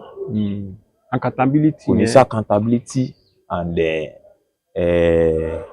transparency so ìnàtán àti ìmáàlè sọ pé iye báyìí láti ná iye báyìí ni ó wọlé so n ta kọ́kọ́ ṣe ni pé a kọ́ open account lórúkọ ẹgbẹ́ wa ní èyí tí ó dẹ̀ lè bẹ́ẹ̀ tẹ́lẹ̀ ṣùgbọ́n orí ìyẹn náà a máa fún àwọn tí wọ́n gbélé kalẹ̀ fún wa lórí ẹ̀ torí àwọn ti rẹ́gísítà ẹgbẹ́ so ó jẹ́ kí àti ṣe àkáǹtì yẹn kó rọrùn. Then ẹni tí mo tún ní treasurer òun náà jẹ́ ẹni tí ó wà straightforward, ó dẹ̀ fẹ́ràn, ó mójúṣe ẹ̀, so ó jẹ́ kó tún rọrùn fún wa láti ṣí àkáǹtì ẹ̀. Then gbogbo àtàjọ ń ṣe esco náà ká ní agree kò tún ní rọrùn, àwọn náà agree, so bí a ṣe bí yẹn ṣe ni. So far so good. Àwọn ètò tí a ti ṣe tí mo lè rántí láì wòwe òun nìyẹn, ní tí a dẹ̀ tún lérò ń gbà pé ọdún tá a tún gbẹ́sẹ̀ lé àtúntí tò míì lẹ̀ tá a tún máa ṣe jù bẹ́ẹ̀ lọ. In fact mi ò lè purọ́ fún yín, ẹ gbìyànjú púpọ̀, nítorí pé ó ní ìṣẹ̀lẹ̀ kan tó ṣẹlẹ̀ sí wa ní Ọ̀tà yìí nínú ọdún tó kọjá yìí, tó jẹ́ pé ó fi wà ní Ọ̀tà. So ìṣẹ̀lẹ̀ tí mo fẹ́ rántí yẹn ni ti former chairman Ìjànà Youth Association tí Ìjànà Youth so tí wọ́n lọ síbi tí àgbà ń rè, tí nǹkan tí mo fẹ́ nà yín ní ọ̀gọ̀ ẹnu fún ni pé mo rí akitiyan yín. Ṣé mọ̀ pé dárúkọ yẹn nínú achievement yín, ṣùgbọ́n níbòmíì achievement àwọn ẹlòmíì ni. Ṣé mọ̀ pé ẹ̀ka yẹn mọ́ achievement, ṣùgbọ́n ipa tí Ọ̀tà Youth Assembly kó nígbà náà àti gbogbo bẹ́ẹ̀ ṣe coordinate, bẹ́ẹ̀ ṣe dúró ti family, even láìpẹ́ mo rí yín tẹ́ tún lọ bẹ̀ àwọn ẹbí wò ní ọ̀sẹ̀ tá lò tán yẹn náà. In fact kíní yẹn tẹ́ ṣe yẹn àti owó rọ̀gùrọ̀gù, owó yẹn kọ́ ni yóò ṣe ìjọmọlúàbí àti ìfọmọnì àti rírántí ọmọ ìyá ẹni nígbà ìṣòro. So èmi lọ́kàn tèmi, èmi fẹ́ kí yín àti gbogbo ẹ̀yin tẹ́jọ́ ń ṣètò Youth Assembly ìyẹn tẹ́ ṣe yẹn, in fact mo appreciate yín fún. Ọlọ́run ọba á túbọ̀ jẹ́ kẹ́ ẹ ní ọgbọ́n àtòyé àti ẹnu ìṣọ̀kan láti lè máa fi achieve àwọn nǹkan tó bá da tí àwọn èèyàn máa rí tán, wọ́n máa yìn yín fún. So ìyẹn bẹ́ẹ̀ yẹn Ọlọ́run á dẹ̀ foríjì ẹni wa náà. So iwájú tó dojúkọ Ọlọ́run á jẹ́ ó dáa, ẹ̀yìn tó fi sílẹ̀ ò ní bàjẹ́, gbogbo àwọn nǹkan tó fi sílẹ̀ Ọlọ́run ò ní fọwọ́ bàjẹ́ kàn. Ìdí tí mi ò fi fìyẹn sí inú ohun tá a achieve ni pé èmi rí gẹ́gẹ́ bí ojúṣe, mi ò rí gẹ́gẹ́ bí oore pé bóyá aṣoore fún èèyàn kan. Torí ẹni tí ẹ̀ ń sọ yìí, wọ́n bá ní nínú àwọn ẹni tó ní kò lè kan Ọ̀tà yìí nínú àwọn tá a jọ ń ṣe nǹkan àkọ́kọ́ ni. Then kíní tá a jọ ń ṣe yẹn náà, youth tá a jọ ń ṣe yẹn náà, wọ́n ń ṣe ẹgbẹ́ mi o, ṣùgbọ́n gbogbo àwọn ìwọ̀ tó yẹ kán fún náà ń fún. Gbogbo ibi tó yẹ kí wọ́n ti bọ̀wọ̀ fún ipò tí mo gbé dání látara mi, wọ́n máa ṣe. Bó tẹ̀ jẹ́ pé wọ́n jù mí lọ, wọn ò ní ṣe bẹ́ẹ̀. Tíṣẹ́ bá tún wà ńlẹ̀ náà, wọ́n máa pè mí pẹ̀sì àti ṣẹlẹ̀. Then bí ilé wọn ṣe jìn tó ẹ̀ lè mọ̀ pọ́tà kan náà ń gbé. Mo rí yẹn. So èèyàn tó ní akitiyan báyẹn, mi ní purọ́ fún yín, bọ́n ṣe jọ́lọ́run ní pé mo ṣì ń mà lẹ́ẹ̀ lára dèmí. Ẹ ṣì miss wọn. Mo ṣì ń toró láàyè tán dì. Ó láàyè tán dì. So èèyàn báyẹn ò wá ní ṣerú gbìyànjú báyẹn. Lára ohun tí ó bà àwùjọ wa jẹ́ ni pé a máa ń nàka àbùkù sẹ́ni tí ò ṣe dáadáa, ṣùgbọ́n a kì í mú ìmóríyá, a kì í ṣe fẹ́ni tó ṣe dáadáa. Kíní yẹn dẹ̀ ti wà nínú mentality tèmi pé èmi rí i pé lára ohun tí àwùjọ wa fi ń jọ́jú rẹ̀ yìí òun ni wọ́n bá léèyàn kan ó corrupt, èèyàn kan ṣe a máa kọ́ ẹnu bò. Tábà rẹ́ni tó ń ṣe dáadáa àní appreciate ẹ̀. So kíní yẹn ò ń jẹ́ kí dáadáa pọ̀ láwùjọ. Àyìnbóyá àwọn èèyàn tó máa ń sọ pé pẹ̀rẹ̀sì ó ṣe táwọn èèyàn wọ́n á bú ẹ o ò ṣe wọ́n á bú ẹ o jẹ́ ṣe tara ẹ. Ṣùgbọ́n mi nígbàgbọ́ pé inú ti tàwọn èèyàn ni mo ti máa ṣe tara mi. So kí ni ohun tá a fẹ́ fà wọ́n ni pé a ní láti fojú olóore hàn láwùjọ. ìyẹn ni tí a ṣe gbọ́ sí nǹkan yẹn ò ní ṣẹlẹ̀ ká má wàá ṣùgbà àwọn mọ̀lẹ́bí yẹn. Wọ́n á máa béèrè lọ́wọ́ ara wọn pé gbogbo wàhálà tí bàbá wa ń ṣe tí ọkọ wa ń ṣe kí tiẹ̀ ní àbọ̀ ẹ̀. So ìyẹn ni ohun tó fà á tá a fi ṣe ohun tá a yẹn a dẹ̀ rí pé ojúṣe wa ni ládẹ̀ tí lè fi jẹ́ kí àwọn tó ní gbìyànjú lọ́wọ́lọ́wọ́ kán má ní rẹ̀wẹ̀sì ọkàn, àwọn tí ò dẹ̀ tí ì ṣe káwọn náà gbà ohun tó yẹ kéèyàn ṣe láwùjọ ìdí nìyẹn tá a fi ṣe. Ẹ ṣé púpọ̀. Ẹ̀yin aráalé, mo rò pé ẹ̀ ń gbádùn ìfọ̀rọ̀wérọ̀ tí à ń ṣe pẹ̀lú àlejò wa. Àlejò wa ní ọmọọba Adéfọlárìn Ojúgbélẹ̀ tí wọ́n jẹ́ ààrẹ gbogbo ẹgbẹ́ ọ̀dọ́ ní Ọ̀tà. Mo fẹ́ ká lọ bírèkì yìí, tá bá dé àá wá bọ́ sí ìbéèrè ìpele tó kàn. Ìpele tó dẹ̀ kàn yìí ìpele tó wà interesting ni nítorí pé tá bá ń sọ̀rọ̀ nípa ìlú yìí a ní láti sọ̀rọ̀ nípa ibi tá fẹ́ lọ yìí. So ẹ má ì tí ì lọ, ẹ dúró sí orí ìkànnì yìí, mò ń bọ̀. ẹ̀yin máa wórì kì í ti gbé o ó gbére o ẹ̀yin máa wórì kì í ti gbé o ó gbére o ẹ̀yin máa wórì kì í ti gbé o ó gbére o. Mo ní kí Fàsìkò yìí sọ fẹ́yìn tiwa ẹ̀yin máa wórì kí ti gbé ti fi lélẹ́yìí o ó wà lórí YouTube fẹ́ẹ́ kẹ́ máa bá a wò ẹ̀yin tẹ́ jẹ́ Fásẹ̀mí Sẹ́nitọ́ Músílíù Mẹ́sì. Mo Fàsìkò yìí rọ̀ yìí pé kí ti gbé TV òun gangan ló dára. Wọ́n ń gbé àṣà ìbílẹ̀ wa ga, àṣà Yorùbá òun náà ń gbé ga o. Ẹ jọ̀ọ́ tó rọ lọ́hùn ẹ máa bá wa tẹ̀ síbẹ̀ kẹ́ máa bá wa wò. Kí ti gbé o ó gbére. Ẹ̀mẹ̀sí pátákó ẹṣin kò ní jẹ́ kẹ́ṣin ó ṣubú láyé. Ìrù ẹṣin kò ní wé mẹ́ṣin lọ́rùn ìyá ọmọ bàbá ọmọ. Wọn ò ní jójó tọmọ wọn ò ní jójó dẹ́ tọmọ. Ẹ̀mẹ̀sí àwọn olólùfẹ́ àwọn ò ní jójó táwa o. Ẹ káàbọ̀ padà sórí ètò wa, ètò Ògo Àwórì, níbi tí a ti ń ṣe àfihàn àwọn ògo ilẹ̀ Àwórì káàkiri. Àlejò wa ní èní ni ọmọọba Adéfọlárìn Adéníyì Ojúgbélẹ̀ tí ó jẹ́ President Ọ̀tà Youth Assembly. So President, ẹ jẹ́ kí a wá lọ báyìí. Gbogbo àgbáyé ló mọ̀ pé ìlú Ọ̀tà ò fi ọ̀rọ̀ ìṣẹ̀ṣe, àṣà àti ìṣe ṣeré. Gẹ́gẹ́ bí ipò tí ẹ̀yin dìmú tó jẹ́ olórí àwọn ọ̀dọ́ ní ìlú Ọ̀tà, mo fẹ́ bi yín pé báwo ni ẹ ṣe ń ṣe ètò yìí tí kan ò gúnra wọn gẹ́gẹ́ bí a ṣe mọ̀ yín sí ẹni tó jẹ́ ẹlẹ́sìn tí ó dẹ̀ gba ẹ̀sìn ẹ̀ ní ọ̀kúnkúndùn.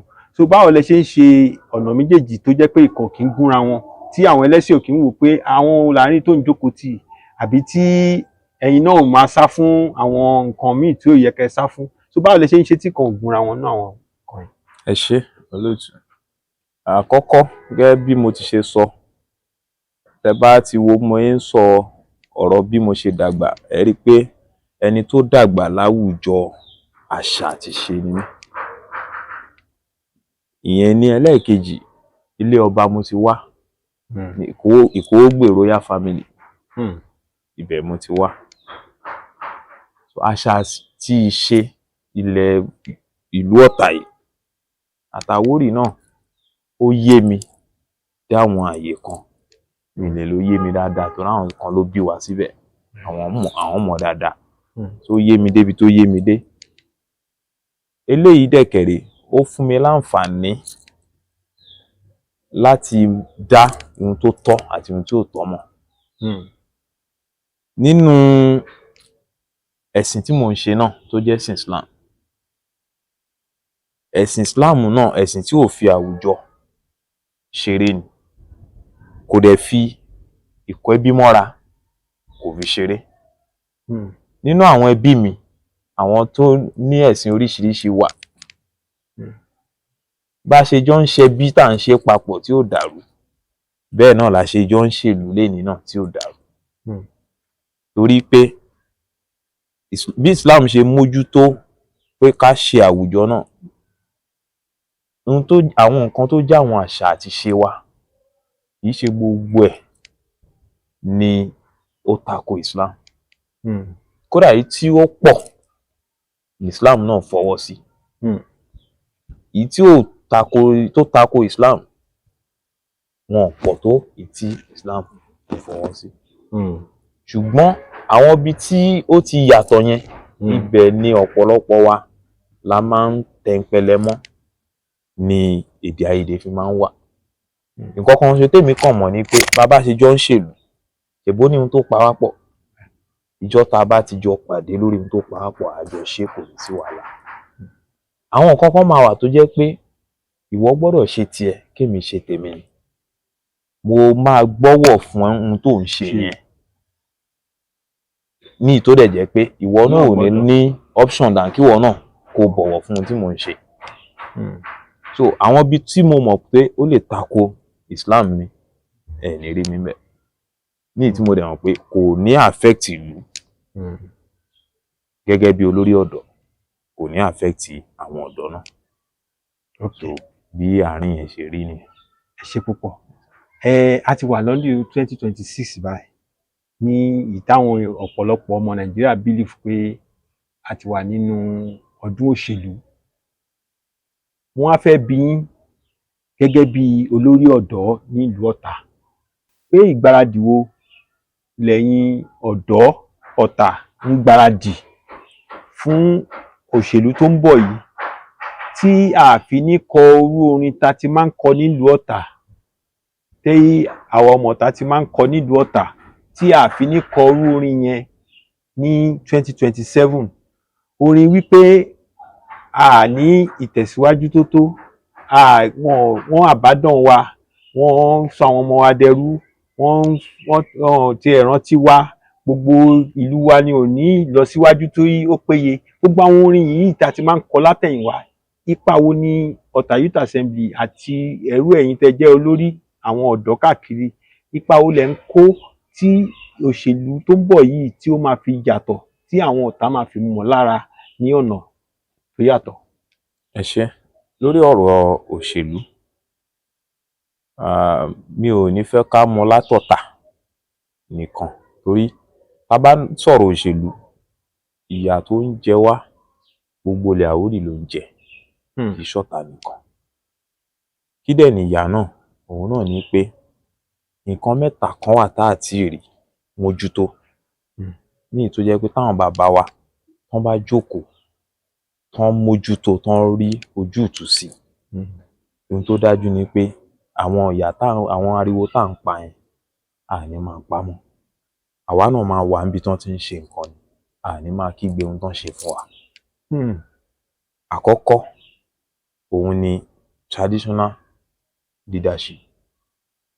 Ká ní unity láàrin àwọn traditional leaders wa, kí wọ́n dẹ̀ fi àtọmọ̀nà tó yè koro, route táwọn èèyàn máa follow tá máa fi rí àgbéga. Ohun tí àwọn traditional leaders wa tí wọ́n nílò òun ni pé kí wọ́n kóra wọn papọ̀, kí wọ́n ṣọ̀kan ení. Ìṣọ̀kan wọn yẹn máa jẹ́ kí wọ́n ní àtọmọ̀nà, ìyẹn road map fún bá a ṣe fẹ́ ní development. Ṣùgbọ́n táwọn bá ti ṣe kan, wọ́n máa fi wá bára wa wí ni. Ohun tó dẹ̀ ń ṣẹlẹ̀ lọ́wọ́lọ́wọ́ àti l'Ógùn state àti l'Ékòó, wọ́n ń fàwórì báwórì wí. Tá bá ti rí yẹn yanjú, èyí tó tẹ̀lé òun ni political leadership. Political leadership tá bá ti ṣọ̀kan, a ní good political leadership. Tán máa mọ ohun tí ó dùn wá, wọ́n dẹ̀ máa ṣe. Ó yẹ pé ohun tó ń dùn wá yẹn wọ́n máa bomi ẹ̀rọ sí, ohun tá à ń lé a máa tètè rí mú. Bá ṣe ń kígbe l'Ógùn là ń kígbe l'Ékòó, kò ń ṣe pé àti ìsìn bí òṣèlú a lọ ń wòran bẹ́ẹ̀ ni. Ẹ gbàgbé ipòkípò tá a bá dìmú lénìí. Àti ìsìn bí òṣèlú à ń wòran bẹ́ẹ̀. Ohun tó dẹ̀ wọ́n náà fi wá rọ̀, àwọn ò ní ohun tá à ń fòṣèlú rọ̀ fúnlẹ̀ Àwórì. Tá bá wá gẹ́ẹ̀tì political leadership dáadáa, then religious leadership náà, àwọn náà wọ́n á wà níbi tó yẹ kán wà. torí ọ̀pọ̀lọpọ̀ àwọn nǹkan tó dá wàhálà lẹ̀ láàrin wa ibi religion yẹn náà lọ́pọ̀lọpọ̀ ẹ ti ṣẹlẹ̀. And when I say religion, mostly traditional religion wa. Ibi ìjà oyè, kájàjẹ́ eégún, kájàjálẹ̀, ibẹ̀ lọ́pọ̀lọpọ̀ wa ti pín fundamentally. Ìjà yẹn a tún máa transfer ẹ̀ di ohun tí ó máa affect gbogbo wa. So tá a bá get mẹ́ẹ̀ta yẹn tó straight, tí a get good traditional leadership tó wà lójú kan, tó dẹ̀ ní focus. Ká ní good, ìyẹn ló máa jẹ́ ká ní good political leadership. Torí tí ò bá ti sí good traditional institution, àwọn olóṣèlú pọ́nù ní wá lọ́wọ́ wọn, wọ́n máa fi wá play ní tó wù wọ́n ni. Ṣùgbọ́n tí méjì àkọ́kọ́ yẹn bá bọ́ sójú ẹ̀, ìkẹta náà á position rẹ̀. So eléyìí á lè jẹ́ kí a máa lé ìdàgbàsókè wa. Ṣùgbọ́n tá a bá ti ṣe yẹn, àkàn máa fira wa ṣe oríṣiríṣi eré pa. Ó rọrùn láti rán Àwórì ẹgbẹ́ wa láti múra wa wálẹ̀ torí pé a ní focus, a ní àtọmọ̀nà, gbogbo ilẹ̀ wa a lẹ́nu ń bẹ̀ mọ́. So eléyìí ìyẹn lórí Àwórì lápapọ̀. Nípa òṣèlú Ọ̀tà, ní ohun tí mo rí, òṣèlú náà ní ṣíṣe ọ̀nà mẹ́ta ni mo rí tó pín sí. Àkọ́kọ́, òṣèlú kí la fẹ́ jẹ. Ìkejì, òṣèlú kí la fẹ́ jẹ. Ìkẹta ni òṣèlú kí ni ìlú wa fẹ́ jẹ. Òṣèlú kí la fẹ́ jẹ, kí la fẹ́ jẹ, kí la fẹ́ jẹ àti kí ni ìlú wa fẹ́ jẹ. So nínú òṣèlú kí la fẹ́ jẹ yẹn, a ní ìtọ́ ẹ pé individually ohun tí mo fẹ́ jẹ ló paramount sí. Ẹ bá pé 2 million ohun tó fẹ́ jẹ yẹn ló wà after. Nínú yẹn náà a ní àwọn tó yẹ pé wọ́n máa ń kóra wọn jọ pé ohun táwa fẹ́ jẹ là wà after. Ìkejì tó jẹ́ kí la fẹ́ jẹ, ìyẹn náà tún pín sí méjì. Kí la fẹ́ jẹ yẹn náà ó wà tó yẹ pé individual ohun tó fẹ́ jẹ ló wà paramount lẹ́mìí ẹ̀, kò kọ ohun tó fẹ́ lọ sí. Níbẹ̀ náà ara àwọn tó yẹ pé wọ́n wà ní group àbí caucus tó yẹ pé ohun tó ń fẹ́ jẹ yẹn náà wọn kọ ohun tó fẹ́ lọ sí. Èyí tó wá jẹ́ kẹta, òun ni kí ni ìlú wa fẹ́ jẹ. Ohun tó dájú ni pé tá a bá mójútó kí ni ìlú wa fẹ́ jẹ, ohun tá a fẹ́ jẹ máa wà. Ohun tí mo fẹ́ jẹ máa wà. Ohun tí mo fẹ́ jẹ ó máa wà. Ohun tí a dẹ̀ fẹ́ jẹ náà máa wà. Ìlú wa náà á wà níbi tó yẹ kó wà. Ṣùgbọ́n lọ́tà èyí tó pọ̀ jù ni òṣèlú kí ni mo fẹ́ jẹ àti kí la fẹ́ jẹ. Lẹ́yìn náà a tún ti ń sún kúrò ńbẹ̀ díẹ̀, àti wá wà lórí kí la fẹ́ jẹ àti kí ni mo fẹ́ jẹ. Kí ni mo fẹ́ jẹ yẹn àti kí la fẹ́ jẹ yẹn, àwa ro ibi tí ìlú wa fẹ́ wà. A ti ń fara wa ya pẹ́rẹpẹ̀rẹ látàrí ohun tí èmi fẹ́ jẹ àbí tí àwa fẹ́ jẹ. Báwo la wá fẹ́ débi kí ni ìlú wa fẹ́ jẹ? Òun ni wípé ẹgbẹ́ òṣèlú kankan ló wà ní ìlú Nàìjíríà. Ìjọ́ tí Ọ̀tà bá ti lè gbọ́ngbọ́n pé ìwọ wà ní PDP,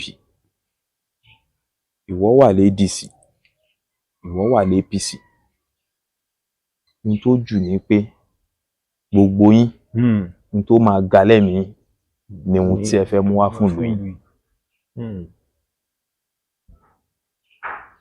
Ó túmọ̀ sí pé ohun tó ṣíwájú nínú ẹ̀, tó máa ṣíwájú nínú ẹ̀mí wọn ni pé ìlú wọn. Ẹgbẹ́ òṣèlú yẹn á wá jẹ́ ibi tí wọ́n fẹ́ lọ mú àǹfààní wá sílùú. Ṣùgbọ́n ohun tó gbajúmọ̀ ń sìn ni pé látàrí pé a wà l'APC, a wà ní PDP, a wà ní caucus kan àti caucus kan, gbogbo ìlú la ti fàya. ìyẹn là ń bá yí lọ́wọ́lọ́wọ́ báyìí. Èmi dẹ̀ máa ń sọ fún àwọn ọ̀dọ́ wa tó ń ṣòṣèlú pé ẹ jọ̀ọ́ ẹ ṣòṣèlú ẹ dẹ̀ ṣe dáadáa. Tẹ́ bá wá ṣe dáadáa ẹ má kàn jẹ́ kán kà yín mọ́ nọ́mbà. Tọ́n bá kà yín mọ́ nọ́mbà tẹ́ relevant nídìí òṣèlú. Ẹ make sure pé ìlú yín ni kẹ́kọ̀ọ́ máa jà fún. Tẹ́ bá ń jà fún ìlú yín ẹ̀yin fúnra yín máa ga nínú òṣèlú yẹn. Ṣùgbọ́n tẹ́ bá ń lé ohun tẹ́yin nìkan fẹ́ jẹ ojú kan lẹ máa wà. Wọ́n dẹ̀ máa lò yín ṣe irinṣẹ́ ìdíwọ́ ìdàgbàsókè fún ìlú yín. Mo máa ń sọ fún àwọn youth wa dáadáa. Ohun tí mo dẹ̀ ń sọ náà ni mò ń ṣe. Àkọ́kọ́ lẹ́mìí mi ibi tí mo sign oath fún lọ́wọ́lọ́wọ́ báyìí òun lọ́ta. Okay. So òṣèlú tá bá fẹ́ ṣe ó gbọ́dọ̀ jẹ́ èyí tó fẹ́ position ọ̀tá. So ọ̀tá first. Ọ̀tá first. Okay. Bẹ́ẹ̀ náà báyìí wá ń sọ yẹn náà tá bá wá mú ní Àwórì náà first. Kó tún já Àwórì náà first. Ìdàgbàsókè yẹn ó máa wà. Kò ní jẹ́ ká máa fara wa ya lójú àwọn ọ̀tá wa. So ohun tó ń ṣẹlẹ̀ pẹ̀lú òṣèlú ọ̀tá ní báyìí kí wá ni ó jẹ́ stand àwa youth ọ̀tá. Òun ni pé àwa tó jábẹ́nu gọ̀ nínú àwa youth lọ́tà. Òun ni wípé òṣèlú tó fẹ́ position olúwa la fẹ́ ṣe. Tó máa position olúwa sí right place síbi tó dáa. Táà ní máa sáré káàkiri mọ́ ká tó rí nǹkan gbà. Torí tó o bá ti síbi tí wọ́n ní ò sínbẹ̀ oníbàwọ̀ náà ṣe pín. Ká ní wọn bá fún pátákò kó tún máa dúpẹ́ bí ó ṣe wọ̀. So we must partake in strategic politics. Débi pé ihun tá a bá fẹ́ achieve a máa sọ pé eléyìí la fẹ́ achieve. Àwọn èèyàn lè sọ wọn pé àwa ìtẹ́ mú tẹ́ ń lélẹ̀ yìí tó tún ga jù yẹn lọ́wọ́ a mọ̀ pé lọ́wọ́lọ́wọ́ báyìí eléyìí la ní. Ká mú eléyìí náà. Tá bá ti rélẹ̀ a máa fẹsẹ̀ múlẹ̀. Tá bá fẹsẹ̀ múlẹ̀ dáadáa a ṣẹ̀ wá mú eléyìí. Ìyẹn ni ohun táwọn ọ̀dọ́ tá a fẹ́ ṣe nísìn. Òṣèlú tá a fẹ́ ṣe òṣèlú tó máa jẹ́ ká fẹsẹ̀ múlẹ̀ tá a dẹ̀ máa mọ̀ èyí tó kàn. Gbogbo àwọn kan ọ̀pọ̀lọpọ̀ àwọn kan tá à ń rí nínú òṣèlú ọ̀pọ̀lọpọ̀ ẹ̀ wà circumstantial. Kò ń ṣe pé ọ̀pọ̀lọpọ̀ ẹ̀ kò ń ṣe pé ìta pinlẹ̀ kọ pé afẹ́fẹ́ eléyìí achieve eléyìí lọ́dún báyìí nígbà báyìí. So ohun tó jẹ́ stand àwa ọ̀dọ́ lọ́tẹ̀ yìí ni. Ẹ ṣé púpọ̀. Kò dẹ̀ ní ṣe pẹ̀lú ẹgbẹ́ òṣèlú kankan. Ẹgbẹ́ òṣèlú tó bá ti bá ihun tó bá wo qualities táwa ń wò yẹn àti focus wa yẹn tó bá bá lọ òun la máa gbárùkù tì. Ẹgbẹ́ òṣèlú tí ó bá ready láti ṣe nǹkan tí ọ̀tá fẹ́ tó fẹ́ òun lẹ̀ ń tẹ̀lé. òun là ń tẹ̀lé. Kò sí pé bóyá ẹgbẹ́ òṣèlú kankan èyí tó bá ti ṣe tí yín lẹ̀ ń tẹ̀lé. A ní favourite ẹgbẹ́ òṣèlú tó bá respect wa gẹ́gẹ́ bí community òun là ń tẹ̀lé. Torí pé ìlú yẹn ló ṣíwájú kò ń ṣe ohun tá a fẹ́ jẹ. Ẹ ṣé. Tá bá tiẹ̀ ní ká wò irú ọ̀tá wo lẹ ní dream fún? Irú ọ̀tá wo lẹ máa fẹ́ wà nígbà tẹ́ bá ti pé bíi 80? Irú ọ̀tá wo lẹ fẹ́ lọ́jọ́ iwájú? Ọ̀tá tí mo fẹ́ lọ́jọ́ iwájú òun ni àkọ́kọ́ ọ̀tá tí ìfẹ́ táwọn bàbá wa tí wọ́n bára wọn lò níṣíwájú tó padà sí. Àkọ́kọ́ ni tó jẹ́ pé mo lè wọlé yín kájọ sọ̀rọ̀ kájọ ṣe kájọ jẹ kájọ mu kẹ́yìn náà dẹ̀ wọlé mi ká sọ̀rọ̀ ká mu kájọ ṣe táà ní máa lépa ara wa. Àkọ́kọ́ ni. Ẹ̀kejì ni ọ̀tá tó jẹ́ wípé ibi tó yẹ kó wà ló wà. Ibi tó yẹ kọ́tà wà lénìkan ló wà. Kì í ṣe ìlú ọ̀tá ló yẹ ká ní ọ̀nà kan ṣo tí ò dá mọ́. torí lára ẹ̀bùn tọ́lọ́run bá fún ìlú Ọ̀tà òun ni road network. Tá a bá ní leaders tó dáa, political leaders tó dáa, tán bá ṣe àwọn routes, àwọn alternative routes yàtọ̀ sáwọn èyí tí gbogbo wa concentrate sí, wọ́n bá ṣe dáadáa, ó dọ̀pọ̀ yẹ kó ṣẹlẹ̀ ní Ọ̀tà. Tẹ bá bọ́ sí ọ̀nà Ìlógbò yìí, Ìlógbò yọ sí jù, ó yọ sí jù bóyá lọ yẹn, ó lọ yọ sí Fọ̀. Kódà Látàn ibì kan náà tó ń pè ní Sokoto road, wọn níbẹ̀ wọ́n gbà travel lọ sí Sokoto ni. Láàárín Ọ̀tà yìí, ẹ̀yin náà ẹ wo bí àárín Ọ̀tà ṣe rí, ẹ wo gbà Támọ̀sùn ṣe ọ̀nà Òkèwòyí, ẹ wo bí líǹkì yẹn ṣe rọrùn sí Abẹ́bí, sósì, ẹ wo ọ̀nà Tèlè yìí, ẹ wo bó ṣe link, kán wá ṣe gbogbo àwọn ọ̀nà yẹn, Ìtèlè yọ sí Èkó straight. Láwọn ìlú àwọn Ìjú yẹn náà, ẹ bá ń lọ Ìjú Agbéniga straight down, ó lọ yọ sí Èkó ni. We have good road network tó dẹ̀ lè fún wa ní valuable economic power. Ṣùgbọ́n àwọn leaders tí Ọlọ́run yàn fún wa ní Ogun State, ọ̀pọ̀lọpọ̀ wọn bóyá àwọn tí wọ́n ń rí náà fi ń wọ̀n wá lọ́tà náà fi ń ṣe dáadáa sí wa, torí pé kò ń ṣe ibi tọ́tà wà lẹ́nu ìlú ẹ̀kọ́ wa. Ẹ wo ọ̀nà tán tún ń ṣe fún wa, àwọn ọ̀nà tí ò ṣe rí, bíríìjì tán ṣe ó wà òkè, ẹ lọ wo gọ́tà tán ńlá. Mo sì ń sọ fáwọn èèyàn pé kí ni drainage tí wọ́n ń ṣe fún ọ̀nà ojú òre yẹn, àfàìmọ̀ kí flood má padà ṣẹlẹ̀ lọ́jọ́ iwájú. Kí ló fà á? Àwọn tí wọ́n wà nídìí ẹ̀ wọn ò rí Ọ̀tà gẹ́gẹ́ bí ibi tó yẹ káwọn invest sí. There is even a deliberate attempt to move the industrial concentration Ọ̀tà lọ sí ibòmíì. So Ọ̀tà táwa fẹ́ rí lọ̀tà tó ń boom with economic activities, development, employment opportunities. Gbogbo àwọn industries tó wà láàrin agbègbè wa, they supposed to be an advantage for us, but disadvantage ni wọ́n fún wa. Gbogbo àwọn emission tó ń ṣẹlẹ̀ ńbẹ̀, suffer from the environmental pollution, but we are not enjoying the benefits of employment. Kò sí ohun tó fàájú pé kò sí ìfìmọ̀ṣọ̀kan. Mo máa ń sọ gbogbo ìgbà tá a bá ní collaborative effort, Ọ̀tà máa dùn gan, torí ohun tá a fẹ́ jẹ Ọlọ́run ti jogún ẹ̀ fún wa. So I can't wait to see Ọ̀tà where there is peace, where there is good development, where there is love and unity. I can't wait to see it. Ẹ ṣé púpọ̀. Màá rọ̀ yín pé kẹ́ fún àwọn ọ̀dọ́ wa ní ọ̀rọ̀ ìmọ̀ràn.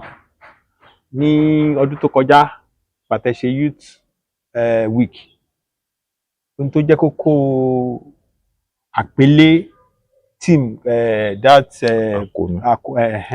ni pé high in life, not on drugs. So àwọn advice tẹ́ bá fẹ́ fún àwọn ọ̀dọ́, mo fẹ́ kẹ́ wò wọ́n lójú kámẹ́rà báyìí, ṣé ti yé bẹ́ẹ̀, kẹ́ fún wọn ní ẹ̀yìn kan, àwọn kan ojúkòrò tí kì í pojúkòrò jẹ. So ẹ jẹ́ over to you, sir. Ẹ ṣeun gan.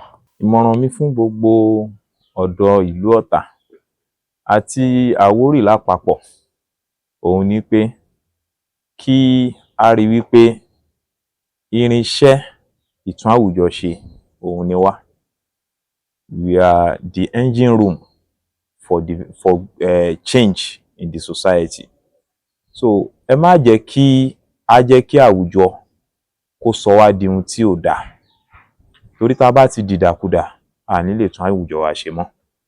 Ẹ jẹ́ kí gbogbo wa ká fọwọ́sowọ́pọ̀, kí a jọ máa ṣe àjọṣepọ̀ eléyìí tó máa mú ìdàgbàsókè bá wa.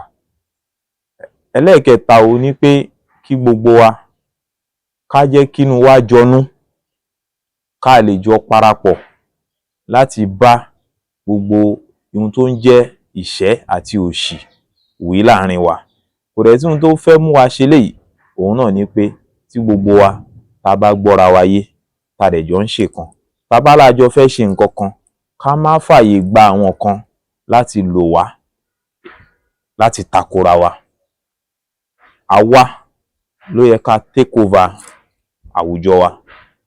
We need to take over our society, our community. And how do we do that? Is by being responsible.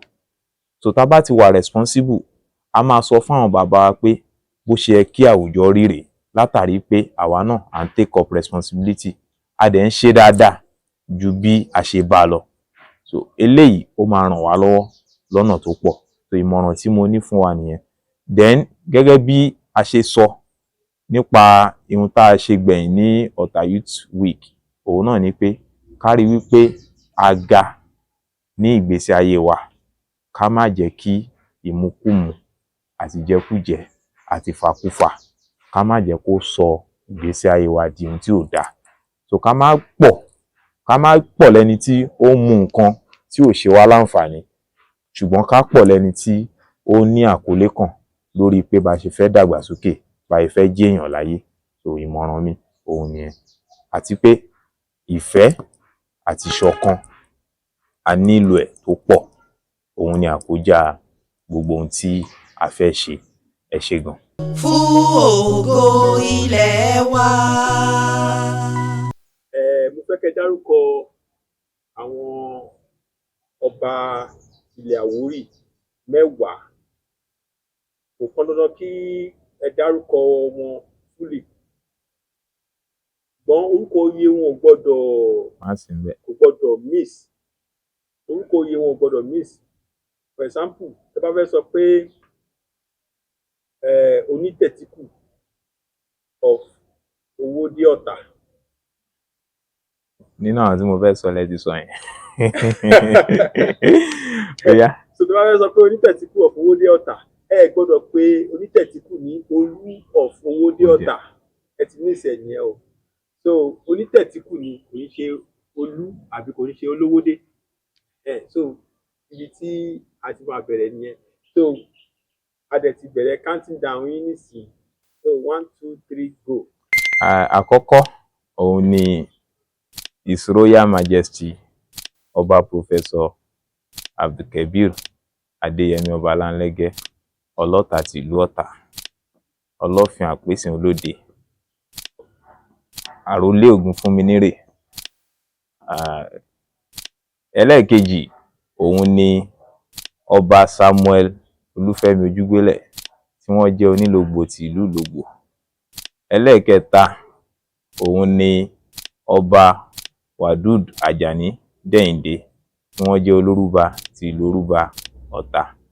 Ẹlẹ́ẹ̀kẹrin òun ni Ọba Abdulhakeem Ọdúnarò, tí wọ́n jẹ́ Oníkọ̀tún ti ìlú ti Ọ̀tún quarters. Lára àwọn ọba òun náà ni His Royal Highness Ọba Clement Olúṣẹ́gun Akínyẹmí, tí wọ́n jẹ́ Oníjànà ti ìlú Ìjànà. Lára àwọn ọba òun náà ni Ọba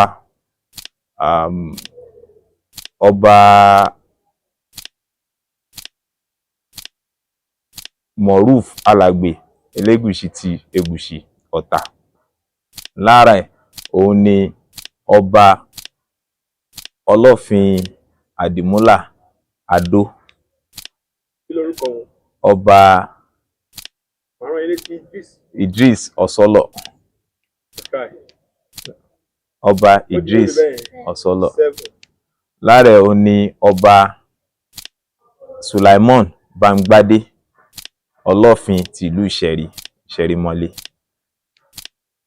Lára àwọn ọba àwọn náà ni Ọba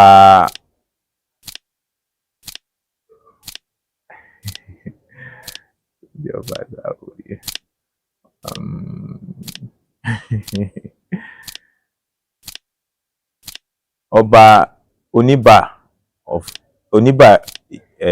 of Ibà, Ọba Sulaimon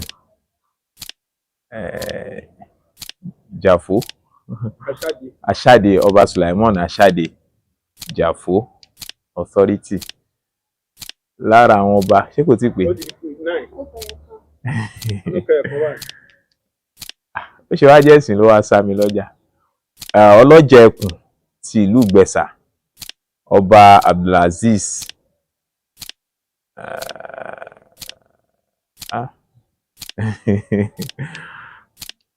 president wa ò ní gbà kí wọn. ẹ jẹ́ ń dárúkọ ẹlòmíì tí màá mọ orúkọ wọn.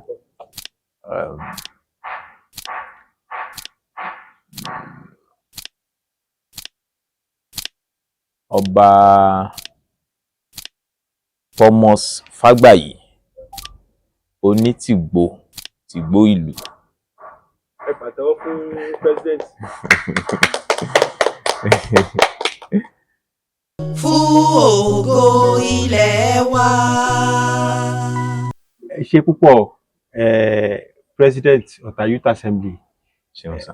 pé a pè yín ẹ̀dẹ̀ jẹ́ wa pẹ̀lú bí gbogbo ìrìn àjò yẹn ṣe rí ẹ̀dẹ̀ fún wa ní àsìkò wa. Mo jẹ́rìí pé tí ó bá tún di ọdún kejì lórí àléfà yìí tá bá tún pè yín pé kẹ́ wá ṣe kẹ́ wá fún wa ní ibi tẹ́ bá ètò ìlú Ọ̀tà dé, mo mọ̀ pé ẹ máa tún dá wa lóhùn. Lógo Ọlọ́run. Then gbogbo àwọn program yín nígbàgbé Gítígbé TV láti máa pè wá láti lè máa gbé sí afẹ́fẹ́. A dẹ̀ máa fi àsìkò yìí tún dúpẹ́ lọ́wọ́ yín fún bẹ́ẹ̀ ṣe máa ń gbìyànjú àti pè wá sí àwọn program yín. Thank God pé a nírú yín tẹ́yìn náà dẹ̀ nífẹ̀ẹ́ wa láti lè máa fún wa láwọn opportunity láti lè máa showcase àwọn nǹkan tó ń ṣẹlẹ̀ lọ́tà. A máa rí yín bá. Àmín sà. Apá ò ní kun yín. Àmín sà. Pẹ̀lú ògo Ọlọ́run, ibi tó wù yín kí ìlú Ọ̀tà dé á débẹ̀ á jù bẹ́ẹ̀ lọ. Ẹ̀yin náà ẹ ní takú sí ojú kan pẹ̀lú ògo Ọlọ́run. Lẹ́yìn eléyìí ẹ tún ṣe míì tó ju eléyìí lọ. Bẹ́ẹ̀ ni ẹ ṣeun olóòtú. Àkọ́kọ́ ni pé ìgbàkígbà tẹ́ bá ti ń pè mí pẹ̀lú ògo Ọlọ́run màá máa jẹ yín. Torí pé gbogbo ìgbà tẹ́ bá ti ń pè tó bá ti jẹ́ ọ̀rọ̀ Àwórì ọ̀rọ̀ Ọ̀tà pẹ̀lú ògo Ọlọ́run màá máa jẹ yín. Ẹlẹ́ẹ̀kejì tí mo máa sọ òun náà ni pé nínú tó ṣọ̀ranyàn fún wa òun ni pé ká máa pe Gítígbé TV fún gbogbo àwọn ètò wa. Torí pé símbọ̀ wa òun ni Gítígbé. Ohun tí ọ̀pọ̀lọpọ̀ ẹni tí ò mọ̀ wá ẹni tí ò mọ̀ wá wọ́n mọ orúkọ TV yìí Àwórì Gítígbé yẹn símbọ̀ wa ni. So ládẹ̀ ti lè fi rinlẹ̀ pé Àwórì tòótọ́ ni wá àfi ká máa pè yín tá a bá ń ṣe àwọn ètò wa. Torí pé àwa náà a fẹ́ kí ilẹ̀ Àwórì kó lọ sókè. So nípàdé eléyìí mo tún rọ gbogbo ẹ̀yin tẹ́ ń gbọ́ wa náà gbogbo ohun tẹ́ bá ń ṣe ẹ má gbàgbé àti pé Gítígbé TV. Kì í ṣe pé látàrí pé ẹ fẹ́ bá wọn wáṣẹ́ nìkan. Ihun tí wọ́n mú jáde láwọn ètò wa tí wọ́n máa ń bá wa ká a máa ń rí ọ̀tún ńbẹ̀ tí wọ́n dẹ̀ ń gbìyànjú. Kódà wọ́n á gbìyànjú ju bá a ṣe sí wọn lọ. So nípàdé eléyìí mo rọ gbogbo àwọn ọmọ Àwórì nílé lóko àti lẹ́yìn odi. Kódà ẹni tí ò kì í ṣe Àwórì ẹ pè Gítígbé sáwọn ètò yín. Òun lẹ ti ń gbọ́ yẹn o, ẹ pè wá o. So a ó máa fèyí ṣe lọ títí dìgbà míì tá máa fi mú àlejò pàtàkì ní ìwà. So mo kí yín pé láyọ̀ la máa pàdé o. Ẹ ṣé o, Gítígbé o. Ògbèrè. Mo fẹ́ máa gbogbo Àwórì ga o, mo fẹ́ máa gbogbo ìlú mi ga o. Ẹ̀yin ọba aládé o, gbogbo olóyè pátá o, àtẹ̀yìnbọ̀rọ̀ kìíní o.